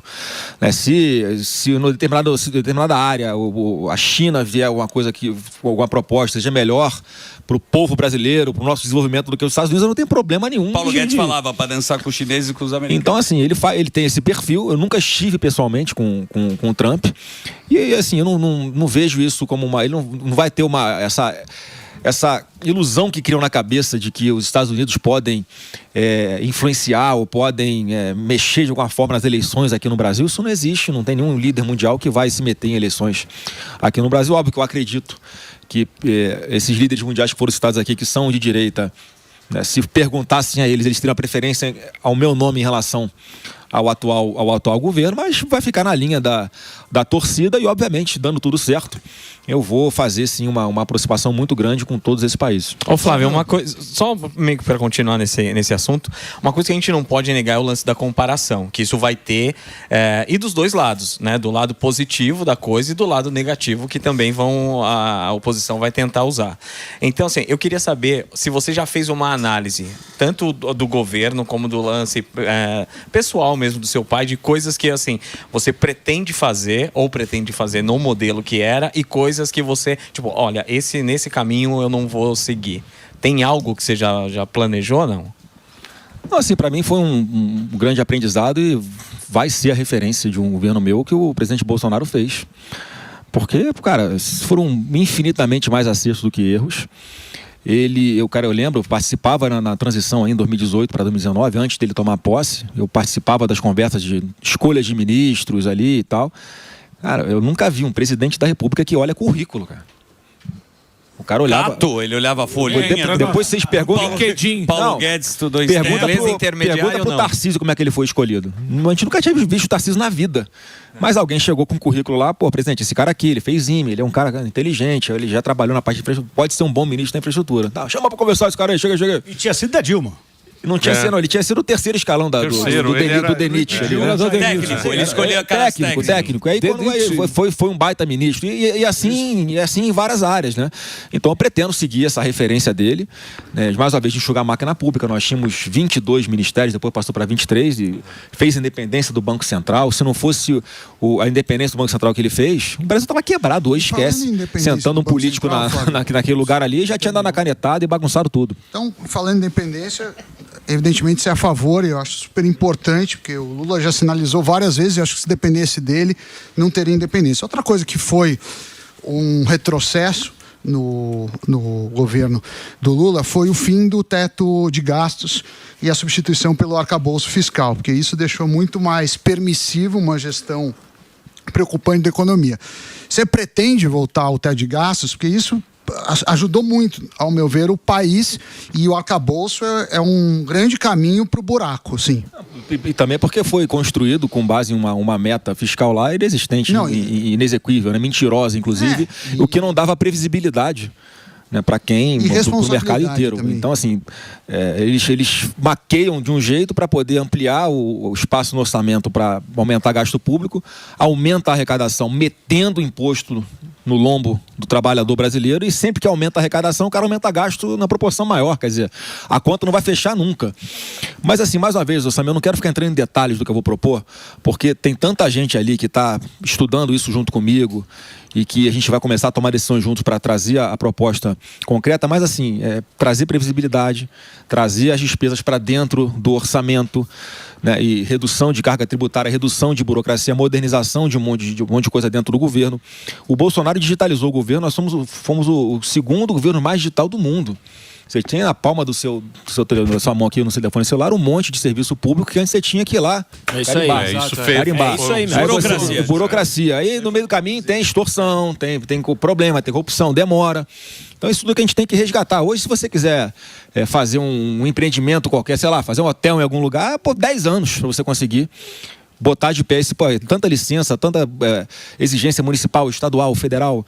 Então assim, a gente conseguir concentrar isso tudo de uma forma moderna e digitalizada, eu não tenho nenhuma dúvida que vai chover investimentos aqui e a gente vai conseguir o objetivo final, que é o sonho da minha vida, cara. Eu quero fazer com que as pessoas não dependam de político nenhum nunca mais na vida para ter que levar comida para dentro de casa. Essa vai ser a minha mentalidade. Tudo que eu for propor na parte da economia, eu quero saber, cara, como é que isso aqui vai tirar o povo da pobreza? Como é que isso aqui vai fazer a pessoa caminhar com as próprias pernas? Como é que isso aqui vai fazer um pai de família, a mãe, levar dignidade para dentro de casa? Ô Bolsonaro, a gente saiu aquela pesquisa que o Brasil continua um dos piores países do mundo no quesito corrupção, né? Ainda tem espaço para o Brasil virar uma potência mundial? Total, Pablo. Eu vi muito lá fora nessa viagem, inclusive, por que as pessoas não investem aqui no Brasil? Alta carga tributária, é uma insegurança jurídica absurda, instabilidade política e corrupção. Não, os caras não estão acostumados. Você imagina uma empresa japonesa aqui fazer Porra, Riachuelo foi pro Paraguai? Foi Lupo. A Riachuelo foi pro Paraguai. Riachuelo. A nossa energia Riachuelo. Riachuelo. Então assim, dado assim, não vai ser fácil, não vai ser num passe de mágica, obviamente, né? Vamos ter que quebrar muitos ovos, vamos ter que fazer várias reformas. Né? Mas eu acredito que tem tudo para acontecer, porque a gente viu isso funcionar no governo do presidente Bolsonaro, cara. Mesmo com pandemia, então, a roda estava decolando. Mas mesmo no PL, o PL parece meu condomínio. Putz! Por quê? Porque cada um tem uma ideia, cada um quer fazer uma coisa. É um partido complicado, né? Mas todo partido tem problema. Fala um partido que não tem problema. O Partido Novo vota mais Bolsonaro do que o PL. Exatamente. Porque, isso aí é fato. Porque é um partido menor, não é um partido grande. Então o partido grande tem essa, né? Você tem que ver, Emílio, como é que é a concepção do partido, como é que começou, né? Então o Novo, ele foi fundado com as pessoas ali que foram chegando já com aquele alinhamento. Que tem o mesmo pensamento. Propósito e valor. O PL não, a gente chegou lá, já tinha um passivo lá dentro. Né? Enfim, conforme passa o tempo, vai havendo um processo de depuração. Pô, quem quer ficar, beleza. Quem não quer, vai para outro partido. A gente não vai encher o saco. Né? Mas porque sabe que aqui no partido, no PL, a linha que a gente vai seguir é essa que a gente está falando de centro-direita. Mas é complicado lá? Claro que é complicado. Tem todos os interesses, todo mundo está preocupado com reeleição. Tem que ter muito voto, né? Você não consegue ter controle. Tem que ter mais voto que o Bolsonaro velho. O cara respeitar. Mas tá mais difícil ganhar no partido do que fora. Você vê. O Flávio, ninguém tava acreditando muito. Mesmo aqui, o cara vem, Flávio, hein? Sei Flávio, sei não, Flávio, sei não. O cara chega e fala, bota a musiquinha também do Flávio. Flávio. Aí, começa a sair pesquisa. Meu amigo, não, outra, aquela que eu tomo até um susto quando eu ouço às vezes, se tiver muito alto o telefone. Essa aí. Eu quero que vocês... mas tem que botar já no refrão, né? Que você começa. O que fazer? Nessa não. Pede pra botar outra. Qual que é a outra? É a outra música. O filho do Bolsonaro. Essa é do Mas enquanto eles estão procurando lá, Emílio, a gente, óbvio que as pesquisas mostravam ali. Essa aí, ó. Bota o microfone aí. É bom que só nós estamos ouvindo. Cadê o microfone? Bota no começo. Deu a letra, a tropa já sabe quem é de verdade. A gente não abre o 01, tá pronto, assume a missão. Respeita a patente do novo capitão, não tem conversa torta. O papo é reto, o Brasil tá com ele fechado no teto. Flávio! Meio funk, né? Meio funk, Os caras bebendo copão e sabor energético. Mas o que eu falei pro Tarcísio, logo foi uma das primeiras pessoas que eu fui conversar, depois que meu pai tinha tomado a decisão. Eu falava, Tarcísio, eu sei que você hoje está numa posição em pesquisa muito melhor do que a minha. Aí expliquei o cenário da estratégia de São Paulo e o reflexo disso nacional. E eu falei assim, Tarcísio, aposta numa coisa, cara. A hiperexposição que eu vou ter como pré-candidato, as pessoas vão conhecer um Bolsonaro diferente. Você me conhece, você sabe como eu sou. E eu sei que tem muita gente que na hora de escolher um candidato vai levar em consideração, né, a forma que eu falo, a minha postura, só que e tá dando certo, é isso que tá acontecendo, as pessoas estão me conhecendo. É que você é bonitão, vendo que... você é igual eu. Obrigado, eu sou lindo, eu ganho pela beleza. Charmoso. E eu tô a gente ganha muito pela beleza. Ganha na lata, gaúcho. E pra mim é mais fácil porque o Jair Bolsonaro já abriu essa trilha no meio da selva, e o trabalho difícil, vamos dizer assim, ele já fez. Né? Não, o Bolsonaro é um cara legal. Pode falar o que quiser do Bolsonaro, mas quem conheceu o Bolsonaro assim, no particular... Qualquer pessoa assim... A gente vai honrar ele, Emílio, pode ter certeza. O cara, a gente vai honrar esse cara que o velho Bolsonaro. Não merece estar passando pelo que está passando. Mas ele levou muita gente, né? E a gente tem um termo aqui que é pular do cavalo. Teve várias pessoas que usaram o nome do Bolsonaro. Mas vou te falar uma coisa, sem querer, o meu pai fez uma coisa, que até no livro que eu tô lendo, que fala da liderança de alto nível, né? Sem querer, como é que ele fazia? Cara, ele tem um coração tão grande. E ele pega na mão das pessoas porque acredita naquele momento. Cara, ele faz, voa sozinho. O que a pessoa vai fazer depois, cara, se ela vai trair, se ela vai se manter leal, se ela vai ficar mais ou menos, cara, não é problema mais dele. Ele fez a parte dele, fiz minha parte aqui, tentei construir uma base de pessoas que pensassem como mim. A pessoa me enganou, tá bom, me enganou uma vez, não engana mais. E a resposta vem na urna na eleição seguinte, entendeu? Eu acho que é isso que dá uma tranquilidade também para ele saber que ele fez de bom coração. Exato. Ele fez sem esperar nada em troca. Então acho que assim ele acertou. Vereador, eu falei. Porque no final das contas tem que combinar com o povo. É lógico. É isso que é o negócio. Que tem que é claro. Pra rua e... claro. Ô, Flávio, qual que vai ser o papel dos seus irmãos na sua campanha, né? Porque a gente viu o Carlos sempre muito próximo ao seu pai, dando pitaco e tudo mais. Qual que vai ser a função deles ali para te ajudar aí nesse projeto aí da campanha? Olha, eu converso sempre, né, mais com o Carlos e com o Eduardo, né, o Renan lá em Santa Catarina, ele é vereador, então assim, vai todo mundo ser pré-candidato a alguma coisa, né? Sim. Então o Carlos é pré-candidato a senador lá em Santa Catarina, o Renan é pré-candidato a deputado federal também em Santa Catarina, o Eduardo tá exilado lá fora, né? Mais um perseguido político que está longe da família por causa da lawfare, da perseguição que existe aqui hoje. A Michele, que tu indica, também é pré-candidata a senadora no Distrito Federal. Então acho que vai ficar mais ou menos cada um me ajudando dentro da sua... Você viu a pesquisa aqui no São Paulo, da sua né? área e na internet. Senador. Também, né? Do que? Não. Qual foi? Conta pra mim. Haddad e a nossa querida Marina. Aqui. Que Marina? Vocês dão risada. Não, eu dou risada de nervoso. Aqui. Não tem nome. Aqui. Aqui todo mundo fala, esse velho aí. Não falo não. Eu acredito Esse que você velho, fala e anoto. Vê aí, ó. Vê a Eu pesquisa tenho, aí, ó. anoto. Note, anote. Eu e o Sami ficamos uma madrugada inteira. Vai ser que eu Comando e E foto da Sidney Sweeney. Nós já sabemos quem vai ser o próximo presidente. vai falar. É que eu não vou falar agora, porque senão vão falar que é Vai fake adiantar. news. Depois Estragar pode o ser jogo. preso depois. Os caras vão me encher o saco. O pai de Vou ver Nai. o cara mexer. Nós já sabemos pela última pesquisa. Eu e o Sami. Ele falou que ele Tem o grupo. O grupo. É o grupo do Telegram. Mas, Emília, essa questão Mandam foto. de senador aqui, pode ter certeza que quando começar uma campanha mais aberta, mais declarada, você, né, tendo o Tarcísio, um candidato forte ao governo, ele apoiando os dois candidatos ao Senado, eu aqui como pré-candidato a presidente, também apoiando esses nossos dois candidatos ao Senado, o cenário vai mudar. E como é que você vai trabalhar na internet? Diz que o Marçal tá no... Porque aqui, ó, o partido tem gente trabalhando aqui, ó. Todo dia eles entram. Eu sei que tem aí uma equipe em Brasília. Tem uma firminha. Tem uma firma. A gente já descobriu aqui. A gente já descobriu a firma. Sabe tem uma até firma. os logins aqui. Ó. Isso, a gente já tem uma... Mas tá aqui nessa sala, não? Opa. Não. Eles chat. entram aqui Tá no turma. chat. Online. Porque o que a gente tem? A gente é democrata. E o governo, para mim, uma democracia é o governo que deixa falar mal. Deixa xingar, inclusive. Deixa xingar, um xinga daqui, outro xinga de lá. É assim que é democracia, não é isso? Lógico. O que é democracia? Você pode dar sua opinião. Você dá a sua opinião, o cara dá a sua outra opinião. Xinga o briga Flávio, com o cara, analisa xinga com o o Flávio. xingamento. É isso aí. Analisa o xingamento. E aqui eles têm uma equipe agora que eles entram, porque a gente ganha da Globo. Nesse momento a gente está ganhando de lavada. Não é fácil. 7-1. Aí o que acontece? Eles falam, opa, não pode ser assim. Então eles ficam destruindo a gente. Só que nós somos tão bons que nós fazemos com que eles joguem do nosso lado. Exato. Então eles passam a amar a gente. Falam, eu era esse cara, não sei o quê. Vocês são tão lindos, vocês são tão verdadeiros. Os caras xingam e falam que a gente é lindo, a gente não entende como. Você acha que É você a distribuição do amor. Isso.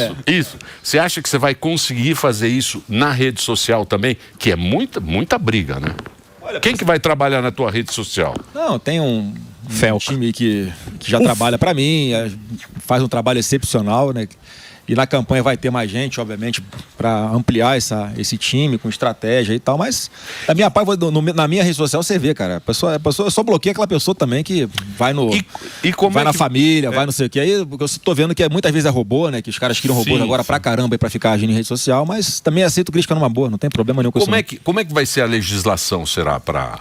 Que agora, e evidentemente os outros candidatos vão estar aqui, porque agora a gente não está na lei dos candidatos, mas quando tiver na lei, a gente convida todos os candidatos, todo mundo aqui para participar, para trocar uma ideia. Tem camarim e tudo mais. Como é que vai ser Você já está por dentro ou não? Estou por dentro, vai ser cheio de restrição, como já foi em 2022. Assim, eu espero que o TSE, como órgão que vai monitorar isso tudo, tenha também uma equipe com resposta rápida. Porque, mais uma vez, da nossa parte, a gente começa fazendo sempre, mostrando propostas, né, o que a gente pensa sobre o Brasil, apontando os erros do atual governo.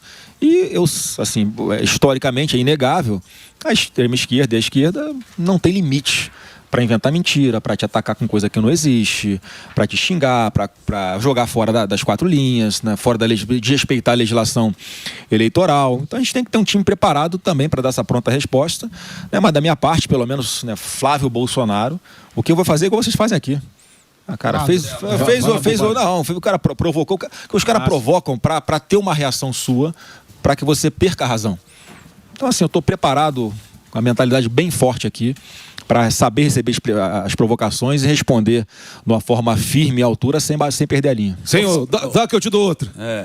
Fazer o break. Fazer o break. Como é que tá aí, Dedê? Dedê tá feliz, olha lá. Tá voando. Todo mundo feliz. Eles gostam de ganhar na audiência, né? É isso. Audiência. Do jeito que você tá subindo, você também tá com um risinho de quem tá subindo. Ele tá sorrindo. Ele tá feliz com um também. sorrisinho. Esse sorrisinho aí, mano. Sorrisinho de candidato. O Jornal Nacional. O Jornal Nacional. Tem que ir boa. Flávio Bolsonaro subiu uma assustadora. Como é que seria o Jornal Nacional após o resultado da eleição? Jornal Nacional dando... Resultado da eleição. Saiu agora o Ibope. É triste. O Quest. Mas posso falar? O cara fala pra dentro. Bolsonaro sobe um pouco na audiência. Fala Vamos fazer o break, Reginaldinho. Vamos fazer o break pra Rede Rádio. Pra você seguir aqui o Flávio. É Flávio Bolsonaro. É só Flávio... Meu amigo Flávio. Flávio Bolsonaro. Só @Flávio Bolsonaro tem um negocinho azul pra você seguir e brigar muito com ele lá. Tá ao vivo aqui no Pânico, na Jovem Pan. Gente, volta já já. Sami que fez essa. A gente continua nas plataformas aqui. Sami, tem pergunta? Tenho uma pergunta. Então vai.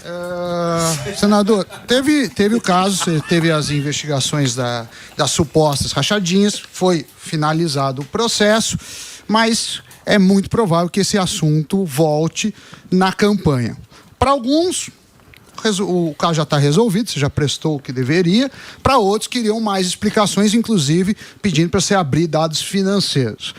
Quando o tema surgir, qual que vai ser a sua postura? Você acha que já esgotou? Você pretende acho que assim, importante falar, eu vou falar sempre e te agradeço a oportunidade de estar falando aqui para tanta gente sobre essa pauta, porque é muito simples, Sami. A minha vida foi investigada 11 anos para trás. Ouviram mais de 40 pessoas que já tinham trabalhado comigo. 11 anos para trás, a minha e de assessores. Reviraram minha vida do avesso. Encontraram nada. Meu patrimônio compatível com a minha renda. E muita gente não sabe, nunca houve sequer um processo criminal contra mim. Nunca foi iniciado um processo criminal contra mim. Então você vê como é que a quantidade de espuma que foi feita nesse período, como é que acaba desgastando a imagem. E outra coisa que sempre falam também, que eu vou aproveitar essa oportunidade para falar aqui também. Não, mas aí reviraram a minha vida pessoal, minha vida das minhas empresas. Você imagina, lavagem de dinheiro na franquia, né? Muito inteligente. A mansão de 6 milhões. A mansão que eu peguei um financiamento no banco. Porra, é impressionante como é que conseguem transformar algo normal, legal, né, com justificativa de patrimônio em algo criminoso. Essa, por exemplo, da minha casa, que eu comprei financiando no banco, e depois descobri que tinha uma taxa de juro menor ainda, porque aqui eu tinha condição de pegar... Não era do BRB. Era do BRB. BRB você já viu. Mas depois descobri que pela minha capacidade financeira, então não podia pegar uma prestação com juros menores, mas uma deputada do DF entrou com uma ação contra mim e perdeu, foi arquivada a ação. Quer dizer, as coisas, eles entram com as ações ou iniciam uma investigação para gerar o desgaste. Então assim, mais uma vez, esse assunto de rachadinha, de que não existe mais, foi tudo arquivado, nunca iniciou um processo criminal contra mim e foi o maior atestado de idoneidade que eu tenho. Porque reviraram 11, imagina se pega tuas contas bancárias, tudo quebra 11 anos para trás, você tendo que explicar os R$100 que você passou no cartão de crédito no restaurante, né, com quem que estava, que situação que foi. Então isso foi feito, não tem uma pessoa, Sami, em todas essas que foram ouvidas, que disseram que eu pedia dinheiro em troca de empregar no meu gabinete, ou que já tinham me dado alguma coisa, nada, zero. Diferente de hoje. Hoje, o que foi os escândalos do Lula do Petrolão? Cara, as pessoas devolveram R$1 bilhão, diziam que o Lula tinha conhecimento, diziam que davam dinheiro em caixa de sapato dentro do avião no aeroporto de São Paulo. Tem vídeo. Não, entendeu? Então, assim, que tentam fazer uma equiparação das duas situações, que não tem absolutamente nada a ver, e eu acho que eu nunca tive, Sami, em 16 anos de vida pública, um problema com relação à polícia, com relação à investigação, com nada. Bastou meu pai se eleger presidente da República para começar o inferno na minha vida. Janones, né? E eu tenho certeza que o alvo não era eu. O alvo era tentar fazer o presidente Bolsonaro refém, só que, como eu falei, a investigação começou no Rio de Janeiro, o Ministério Público do Estado do Rio de Janeiro, que não tinha nada a ver com órgãos federais, com o Supremo, igual muita gente fala isso, né? O Bolsonaro não fez um bom governo porque teve que proteger o filho. Mentira. A investigação era no Rio, a competência era o Tribunal de Justiça do Rio de Janeiro, é lá que foi tudo resolvido. Então não teve que o presidente Bolsonaro ter uma atenção para isso, para tentar assim, me proteger, me blindar de alguma forma. Então, agora, como candidato, tem que listar os bens, né? Tem que listar os bens. Tem que listar os bens. E tem alguns que abrem imposto de renda. Não, isso aí é obrigação. É obrigatório.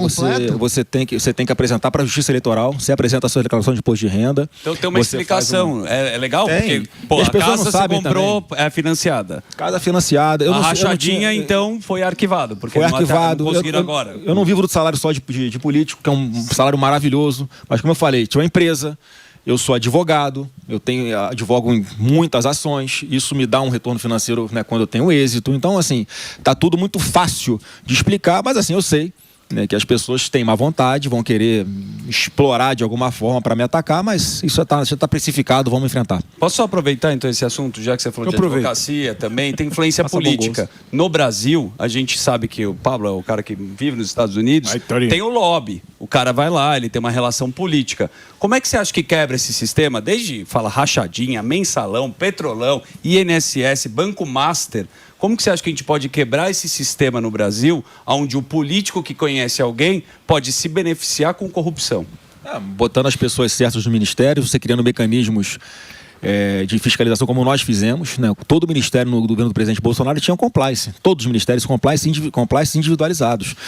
E tinha uma controladoria geral da União, que era o Wagner do Rosário, ministro, que inclusive agora é secretário do Tarcísio aqui no estado de São Paulo, que fazia um trabalho de fiscalização e ele mesmo identificava onde tinha indícios que podia ter coisa errada e já tomava providência. Por isso que não teve escândalo de corrupção. Compliance independente. Compliance independente dentro de cada ministério. Então, assim, isso ajudou a garantir que o governo do presidente Bolsonaro não tivesse um escândalo de corrupção. Tentaram fabricar escândalo de corrupção onde não existiu. Então, eu acho que o caminho é esse, ele já mostrou que dá para fazer e sempre com muita transparência ali e independência para esses órgãos de controle atuarem. Agora, o que a gente tem que olhar, mais uma vez, a gente tem que pensar como é que faz, porque não dá para admitir mais que você tenha hoje na Polícia Federal esse 1% que parece um grupo especial do Lula dentro da PF, que fica chafundando a vida de todo mundo para criar narrativa falsa de ter desgaste eleitoral para eles permanecerem no poder. Isso aí é uma coisa que vai ter que ser enfrentada. Mas você acha que tem espaço no Brasil de fazer tipo o Milei? Porque, por exemplo, o Brasil, se você pegar o MEC tem 100 mil funcionários. Putz! O MEC, se você entra lá, fala, olha, eu cheguei aqui agora, eu sou ministro de Flávio Bolsonaro, eu vou arrumar o MEC. Eu vou resolver o problema do MEC. Não chega a merenda lá no dia seguinte. Por quê? Não, porque o MEC é grande. O Brasil é muito grande. O Brasil funcionalismo é aparelhado, né? É aparelhado, ele é grande. Muito, o Brasil é imenso.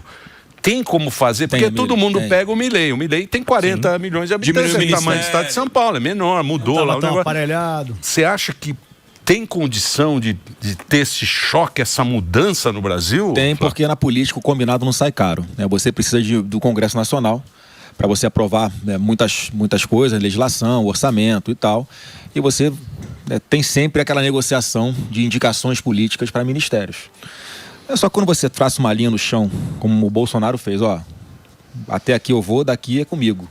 Então eu tenho muita clareza de botar para todo mundo com quem eu for conversar que tem ministérios que vão ter que ser escolhas pessoais minhas para dar jeito em problemas que são históricos no Brasil. Educação é um. Você tocou num ponto mais sensível ali, porque a gente, você olha hoje para a garotada, Emílio, pô, você tem... O que os governos de esquerda fizeram ao longo do tempo? Eles priorizaram o ensino universitário. Bacana, tem que fazer. Mas só que tá chegando lá, bicho, advogado que não sabe ler. Sim. Engenheiro que tem dificuldade de fazer conta de matemática. É terrível. Um médico que não sabe ler uma bula direito. Quer dizer, tá tudo errado. A gente tem que inverter essa lógica. Pô, vamos investir na educação, como o Bolsonaro criou, uma secretaria especial de alfabetização. Para quê? Para pegar essa garotada onde há 50% de evasão escolar, que é ali no ensino básico, e dar uma esperança para eles. A gente tinha programas de alfabetização de pessoas que eram analfabetas, jovens e adultos, que em 6 meses eles estavam alfabetizados. O governo Lula acabou com isso, cara. Quer dizer, e o Lula fala abertamente, Emílio, olha, as pessoas vão ficando mais inteligentes e param de votar na gente. Exato. Qual que é a análise que você fala? Pô, o cara não quer que as pessoas cresçam na vida, não quer que as pessoas se instruam, porque ele quer ficar no poder mantendo um bando de gente ignorante e acreditando nas mentiras dele. Então a gente vai usar nessa campanha muita verdade para esclarecer a população, e eu acredito que não vai haver censura conosco neste ano, como aconteceu em 2022. Você acha que não? Por quê? Eu acho que não, porque a composição do TSE é diferente. Havia ali um conluio que era comandado ali pelo presidente à época do Tribunal Superior Eleitoral.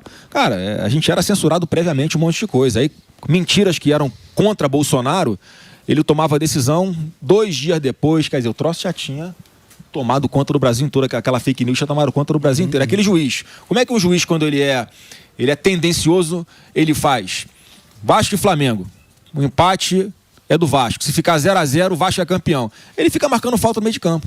Encostou aqui, falta. Quer dizer, o outro time não consegue chegar na área do adversário. Então você veja que o juiz pode, usando a lei, interferir no resultado de um jogo. Claro. Que mais? Professor? Eu ia perguntar Você comentou do seu irmão Eduardo, que, nas suas palavras, está exilado nos Estados Unidos. Queria saber se essas manifestações feitas lá, acho que junto com o Paulo Figueiredo, que trabalhou aqui na casa, você acha que tiveram efeito positivo? Ou que num momento você deu uma declaração que estava feliz com o fim da lei que proibia, né, da Magnitsky? Na verdade, assim, o que acontece, Sam? Ali o Eduardo fazia um trabalho em que ele buscava levar informações ao governo americano do que estava acontecendo no Brasil. O Eduardo nunca pediu para que houvesse sanções em cima das nossas empresas. Ele pedia sanções em cima da Alexandre de Moraes por violar direitos humanos. E lá nos Estados Unidos tem uma legislação que garante, que permite que o governo americano processe ou tome medidas contra autoridades de outros países que estejam perseguindo pessoas americanas, cidadãos americanos ou empresas americanas, que é o que o Alexandre de Moraes está fazendo. O Elon Musk ele é investigado no inquérito da fake news. Sim. Para tentar atingir... Mas ele também está sendo processado na Flórida, né? O Alexandre, né? Pela empresa, parece pelo que eu li. Do Trump e a Roma Trust. Então, só para responder o Sami, o Eduardo nunca buscou sanções a empresas brasileiras. Quando vem a notícia da sobretaxa de 40% sobre os produtos exportados do Brasil para lá, foi uma surpresa para todo mundo. Né? Então, enfim, agora as coisas aconteceram, já aconteceram. E o Eduardo, para mim, tem um papel, Sami, fundamental, porque as pessoas não têm noção de como é que ele, nesses últimos 7, 8 anos, ele construiu relações pessoais, inclusive, com chefes de Estado, seja na América, seja na Europa, né, seja no Oriente Médio. Portanto, a pessoa que consegue conversar com todo mundo, ser recebido por essas pessoas com todo respeito, consideração, e isso abre uma oportunidade infinita para que as relações entre o Brasil e esses países possam ser aprimoradas. Então, fazendo aqui essa defesa do Eduardo, é uma pessoa muito capaz, competente, poliglota, e que pode sim ajudar muito a gente, o Brasil aqui, no governo nosso na frente. Matos, que é nosso querido do jornalismo. Olha que elegante. Jovem Pan, né? É um cara elegante, né? De terno e gravata. Seus padrinhos assim, eu não quero igual mendigo. Já ouvi ele antes de trabalhar aqui. O que você quer saber aqui do Flávio? O Flávio, a gente percebe o seguinte, até o Amílio falou, quando você foi colocado naquele momento, parecia que não, o momento não era do Flávio, era do Tarcísio, né? Houve a reação do PP, o Ciro Nogueira, recentemente o Kassab falou, olha, o Tarcísio ele precisa ser leal, mas ele não pode ser passivo, né? Então, um questionamento ainda em relação à sua candidatura. E a gente observa que a partir do momento que existe uma certa firmeza que você vai ser o candidato, há reação já nas pesquisas, mas ao mesmo tempo, como é que vocês vão caminhar? Porque, claro, vocês não podem abrir mão do PSD, do PP, nessa aliança aí. Quer dizer, está mais definido isso? Bom, a gente não pode abrir mão da aliança com quem vai escolher, né, quem vai ser o próximo presidente do Brasil, que é com o povo. É óbvio que, como eu falei aqui, é importante que mais partidos estejam junto com a gente nesse projeto, porque isso dá uma capilaridade para a campanha. Né, você tendo candidatos de outros partidos, como está colocado aí, parece que o Caiado, que deve ser o candidato pelo PSD, é mais uma campanha. Caiado é 2%.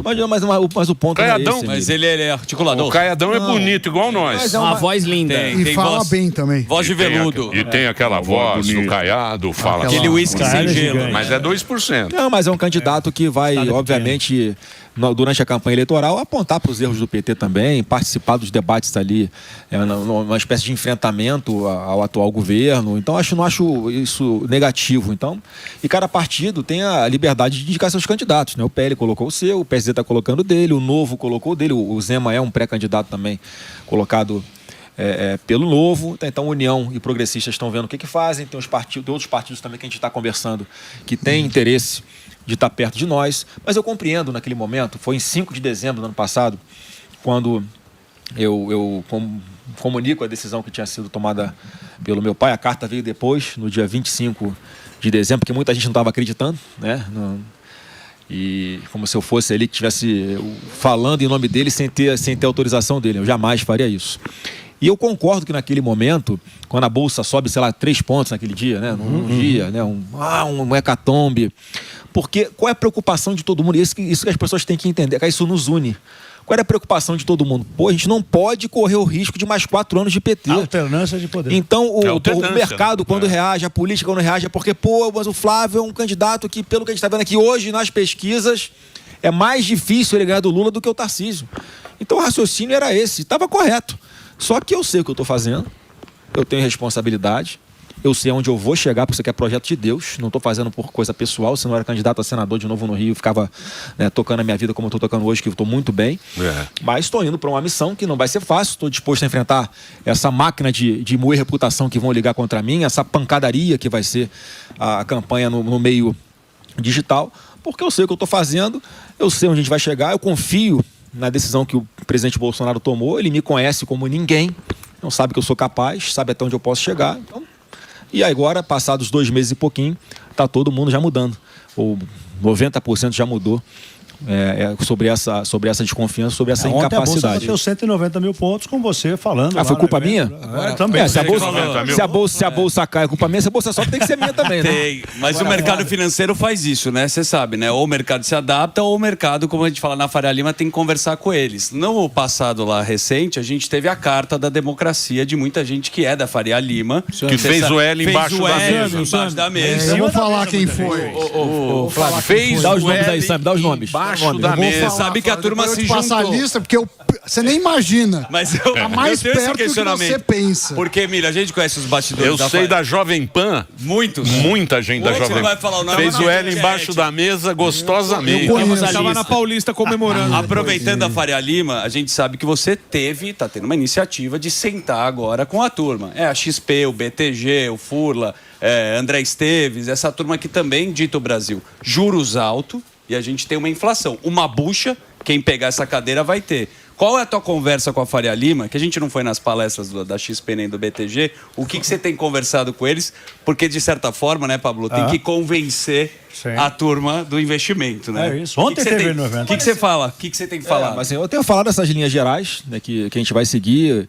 O que dá previsibilidade para eles? É eu dizer, que é o que eu vou fazer, é dar continuidade ao que o Paulo Guedes começou no governo do presidente Bolsonaro. É a mesma linha. É a mesma linha de equilíbrio fiscal, de gastar menos do que você arrecada, de você ir para disputa. É essa linha. Esse foi um aspecto. O outro aspecto, que naquele momento que eu comecei a circular, porque as pessoas não estavam acreditando que eu ia sustentar uma candidatura até o final, até porque foi uma entrevista que eu dei na saída da igreja, a imprensa estava toda lá, que eu falei, eu tenho um preço para desistir. Eu falei que o preço era o presidente Bolsonaro ser o candidato, quer dizer... E se acontecer isso hoje, o presidente Bolsonaro vai estar elegível. Eu saio feliz da vida, sou candidato ao Senado. Né? Mas não é o cenário que a gente está vendo. Então a única possibilidade seria essa, ele está elegível, concorrendo e tal. Mas a gente está vendo que a chance disso acontecer é próxima de 0. Então é óbvio que a minha candidatura estava mantida. Então, naquele momento, eu queria passar essa certeza, eu queria que essas pessoas ouvissem de mim, porque eles têm influência no país inteiro. São as pessoas, né, que emprestam dinheiro para quem vai gerar emprego. Então, óbvio que é importante conversar com essa galera. E me fala uma coisa, como é que está o Eduardo? Qual é a situação do Eduardo hoje? O Eduardo, ele tá tocando a vida dele lá. Óbvio que ele queria estar aqui com a gente. Sempre que eu posso, eu dou um pulo lá para matar a saudade dele, da Heloísa, do GG daqui, que é os filhos dele, né? Mas ele, assim, ele tá se articulando lá para conseguir, né, ter um ganha-pão, poder ter uma renda, que ele tá sem salário. Ele tiraram o mandato dele de deputado federal, né, por questão de falta. E ele está bem consciente que ele está preparado para ficar o tempo que precisar, enquanto a gente não normalizar a situação de todo mundo aqui no Brasil. Né? E eu espero que Deus me dê a oportunidade de também resolver essa questão das pessoas que foram perseguidas politicamente aqui, que estão fora do Brasil até hoje, para que possam voltar para suas casas e voltarem às suas vidas normais. E, obviamente que isso é uma coisa que vai estar... O Trump deu perdão, né, para aquelas pessoas lá do 6 de janeiro deles, lá, de 2 anos antes. O perdão eu acho que... O perdão aqui com o Daniel Silveira não funcionou. Não, porque aqui é vingança, é um negócio tão descarado. Eu acho que a ferida aqui, a segurança de quem cometeu esses abusos, as perseguições contra tanta gente, eles estão muito seguros ainda. Então você vê, como é que pode, isso tem que ser falado, eu falo do divã que a gente vai enfrentar na campanha, isso tem que ser falado, não tem nenhuma lógica. A gente está discutindo um projeto de anistia lá no Congresso Nacional, o ministro Supremo passar a mão no telefone, ligar para o deputado e ameaçar, esse texto eu não quero. Pô, que isso, cara? Um judiciário interferindo dessa forma dentro do legislativo, a competência é nossa. Quem pode tratar de anistia é o Congresso Nacional. Se vai ser inconstitucional, se não vai, depois eles decidem, depois tiver o texto pronto aqui, enfim, só para te dar um exemplo, né, de que a gente não pode se acostumar com esse tipo de coisa, mas eu estou muito confiante que a gente consiga eleger também um Congresso Nacional muito alinhado com o que a gente está pensando em fazer para o Brasil. Isso certamente vai normalizar as coisas e mais. A minha eleição vai acabar com a polarização.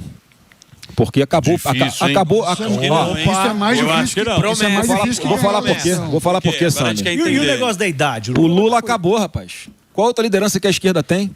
O Lula é o calango. Depois dessa eleição. O Lula é o calango. Eu já falei, olha só. Cuidado. O povo brasileiro vai aposentar o Lula. E o Lula pode ter certeza que no nosso governo não vai ter ninguém roubando INSS, ninguém vai roubar sua aposentadoria. Mas o povo brasileiro vai aposentar o Lula. A esquerda não tem outras lideranças e a gente vai poder governar com muita tranquilidade, porque eles vão perder a força deles, vão perder ali o pouco que resta ainda de credibilidade e de aceitação em cima do Lula. Ele está batendo o pior índice da vida dele de aprovação, de aceitação. Quer dizer, ninguém mais cai na mentira do Lula. É muito tempo, né? O meu sonho era o café da manhã. Eu vou dizer uma coisa pra você. Se eu sou você... você. Se eu fosse o Lula, vai. Certo, tá. Se eu fosse o Lula, eu ia lá, colocar aquela camisa azul dele, aquele blazerzinho bonito chapéu, lá chapéu. do Ricardo Almeida. É outro nível. Não, sem chapéu. Sem chapéu. Sem chapéu. E ela vai falar: povo brasileiro, eu já devolvi a democracia para este país maravilhoso. Tchau, vou me pessoal. aposentar. Tchau, pessoal. Tchau, pessoal. Sigam em frente. Viva a democracia. Vou pra Cuba. Toquem o par. Tô em Varadeiro. E embora Pra nos Varadeiro. braços do povo. Mas tem uma coisa que diferencia o Lula do Bolsonaro. Se eu sou você, eu ia Rio de Janeiro, Senadão, 8 anos. Salário bom. Vou falar pra você, o Senado Passaporte. é o céu na terra. Sim. 8 anos, tranquilo. 250 Não pau fica de fazendo vale Ia reunião. ter muito voto, viraria presidente do Senado. Pode me trazer as pautas. Você fala, essa vai, Essa não, hoje não. essa não. Arquiva uma e guarda outra. Hoje nós sim, não- hoje não. Você tem que- Essa eu também não quero. Senta em cima. Estas, porra, Flávio. Porra, Deixa eu te Flávio. falar de coração aqui. Olha só que. Sabe o que Que diferencia? sentar no pudim, tanto pro Lula pra você, pô. Porra, Sabe o que diferencia o Lula? Morninho. Fala a verdade. Pudimzinho morno. Fala a verdade. Fica em casa. Senta no pudim é moleza. Puta, até me arrepiei agora. Vamos nós sair pro Senado. Emílio, eu não tô nessa pro projeto de poder, de verdade. Como Isso não? é uma coisa que diferencia o meu pai. Várias decisões que ele tinha que tomar, ele tomava com tranquilidade, porque no momento de pressão, eu falei, eu não tenho apego a essa cadeira. Aí, facilita a negociação para você não virar refém. E o Lula é o contrário. O Lula faz tudo para ficar na cadeira e manter um projeto, esse projeto de comunismo e socialismo que não deu certo em lugar nenhum do mundo. E eles insistem em fazer aqui enquanto vão enriquecendo, né, o grupo deles ilicitamente. Então, não é isso que me enche os olhos. Eu não sou pré-candidato a presidente da República por causa de poder, por causa de vaidade, que eu tenho o sonho de ser presidente da República, de verdade. Será? Porque todo mundo que senta naquela cadeira, Depois que inclusive seu pai. Então eu vou te fazer Não, calma. Todo mundo que senta gosta muito. Reeleição é uma coisa que você vai tirar ou vai deixar? Eu já fico aqui de público, né, assino qualquer proposta lá para que o mandato de presidente da República seja apenas uma vez, que não caiba a reeleição. Ah, é? Porque eu acho que isso é saudável. 5 anos. Isso- 5 anos. Aí, 5 anos, os detalhes você seis, discute, mas o talvez fato de não 5, poder se reeleger, eu acho que isso, sim, é saudável para o nosso país.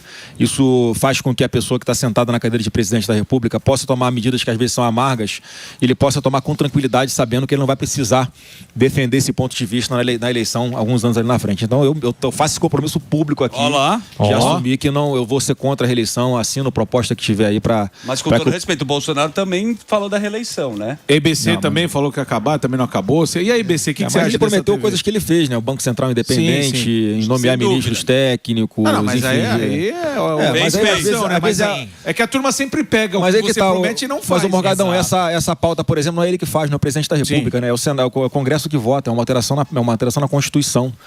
Então, se o Congresso não, se o Emílio, presidente do Senado, não pautar, não vai para voto. Mas ele sabe.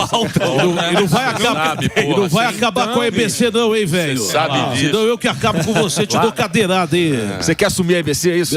Não vai acabar com a EBC, não, hein, velho? Ele e o Sami. Ei, Saminho. Sami quer pra EBC. Eu não tô sabendo sobre esse assunto. Você viu quanto o governo enfiou na EBC Eu agora? não tô sabendo sobre esse assunto. Eu falei pra acabar com a EBC antes. Estão pagando bem. O Sami que mandou Quer ver outra coisa? Fundão também. Quero saber de fundão. E aí? E o fundão? Congresso, eu sou a favor de que volte a ter financiamento privado de campanha.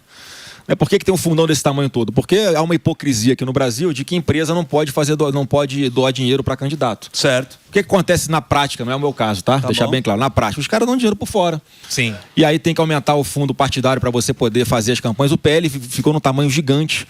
Por mais que seja um fundo bilionário, inclusive, o fundo eleitoral e o fundão do PL, tem candidato pra caramba.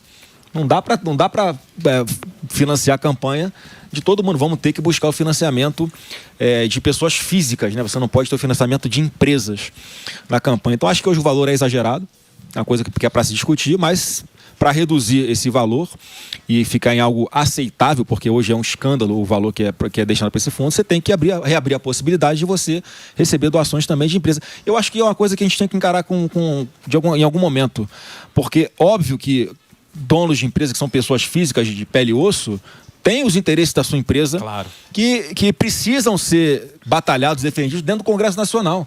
Quando você tem uma reforma tributária que vai impactar o setor de serviços, por exemplo, vai ter uma pressão daquelas pessoas que vão sofrer, vai piorar a vida delas com aquela alteração legal que está sendo discutida no Congresso Nacional. Então, essa pessoa, se tivesse a forma de financiar, a empresa dela financiar os candidatos dela, ela já poderia ter mais parlamentares defendendo os interesses dela lá dentro do Congresso Nacional. Uma coisa aberta, igual nos Estados Unidos, né? Eu sou a favor disso. Acho que a Netflix ela pode votar nos dois, ela dá dinheiro para os dois, democrata e republicano, né? Aqui no Brasil, o Telegram resolveu fazer uma campanha contra uma censura em Big Tech, por exemplo, né, em aplicativos de comunicação, e foram tirados do ar. O Alexandre Moraes deu uma canetada dos caras, quer dizer, você não pode nem defender uma ideia, um voto sim ou não no Congresso Nacional, que você pode ser punido. Mas está tudo errado. Ô, Flávio, você está falando que você vai manter os auxílios, né? A gente sabe que... Só que tem uma situação que metade do país está recebendo auxílio de algum jeito. 113 milhões de pessoas estão recebendo dinheiro do governo e acabam não trabalhando. Não podem trabalhar porque senão param de receber os auxílios. E o país está travado nessa situação onde quem quer contratar, ou contrata por fora porque a pessoa não quer perder o auxílio, ou a pessoa pensa duas vezes antes de trabalhar porque é melhor receber auxílio sem trabalhar. Como é que a gente sai dessa encruzilhada? Eu acho que a gente tem que garantir que essas pessoas vão continuar recebendo o auxílio delas porque precisam e tem que deixar uma porta de saída. Então, por exemplo, se a pessoa conseguiu um trabalho de carteira assinada, ela não vai perder imediatamente o Bolsa Família dela. Ela continua recebendo um pedaço disso mais um ano, 2, estabilizou no emprego, para de depender daquilo. É um caminho. O outro caminho que eu acredito demais, Pablo, é quando a gente cria um ambiente de negócio favorável para ver investimento e empreendimento no Brasil, isso vai abrir uma demanda de preenchimento de vagas de trabalho absurda. Aumenta o salário, né? E aí a pessoa vai começar a fazer conta. Pô, eu ganho R$600 aqui. Hoje, com o Lula... E é importante sempre lembrar que foi o presidente Bolsonaro que passou o Auxílio Brasil na época, né, que é o Bolsa Família, de no mínimo R$600. A gente ganhava R$45, em média era 190, passaram a ganhar no mínimo R$600. Mas esses R$600 naquela época lá da pandemia dá para você levar uma comida para casa. Claro. Hoje já compra bem menos. Então o poder aquisitivo do brasileiro está deteriorando de uma forma tal que as pessoas vão tendo a oportunidade de trabalhar em algum lugar, elas vão abrir mão do Bolsa Família. Eu acredito nisso. E a gente tem que trabalhar na qualificação delas. A gente pode montar um grande banco de dados aqui nacional e compartilhar como se fosse uma central de currículos, que a pessoa, mais que não tenha formação, mas tem experiência em trabalhar em algum setor, a gente monte um sistema com inteligência artificial, que a pessoa saiba onde, perto da casa dela, tem oportunidade de emprego com o perfil dela. Então o governo pode ajudar essa pessoa a caminhar com as próprias pernas. Então, se você cria um ambiente de negócio para ver os investimentos, vai ter essa necessidade de contratação de pessoal, a pessoa vai fazer conta. Pô, meus R$600 não está dando mais para comprar, né, o pão aqui, o arroz, o feijão, e tem uma vaga de emprego aqui do lado que eu vou lá virar uma laje, eu vou lá, enfim, pintar uma casa, eu vou trabalhar de manicure, eu vou, sei lá, trabalhar na padaria, vai me dar em vez de R$600, vai me pagar 3, 4 mil reais. E ainda tem chance de crescer na vida. E é o mercado, né? Prosperar. Se a pessoa, Então, mas diz que 90 milhões são atendidos. 113. 113 Na verdade, milhões. Metade do país recebe algum essa tipo conta, de bolsa. essa conta ela pega assim, as famílias que recebem, né? Então você faz uma estimativa de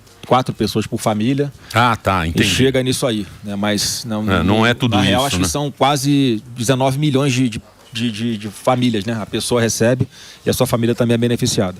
Ô Flávio, É mais difícil tirar isso. Mas ninguém está propondo tirar. Por isso que eu estou insistindo, Emílio, de falar que isso não vai acontecer da minha Desmamar parte. pra trás. Não vou tirar. Agora vai ser sempre uma escolha da pessoa. Você quer deixar de herança para os seus filhos esses R$600? Que era. Você quer deixar de herança para os seus filhos? Então, tinha aquela ideia na época do Paulo Guedes, ele teve aqui que era um outro, você podia fazer 2 tipos de acordo do trabalho.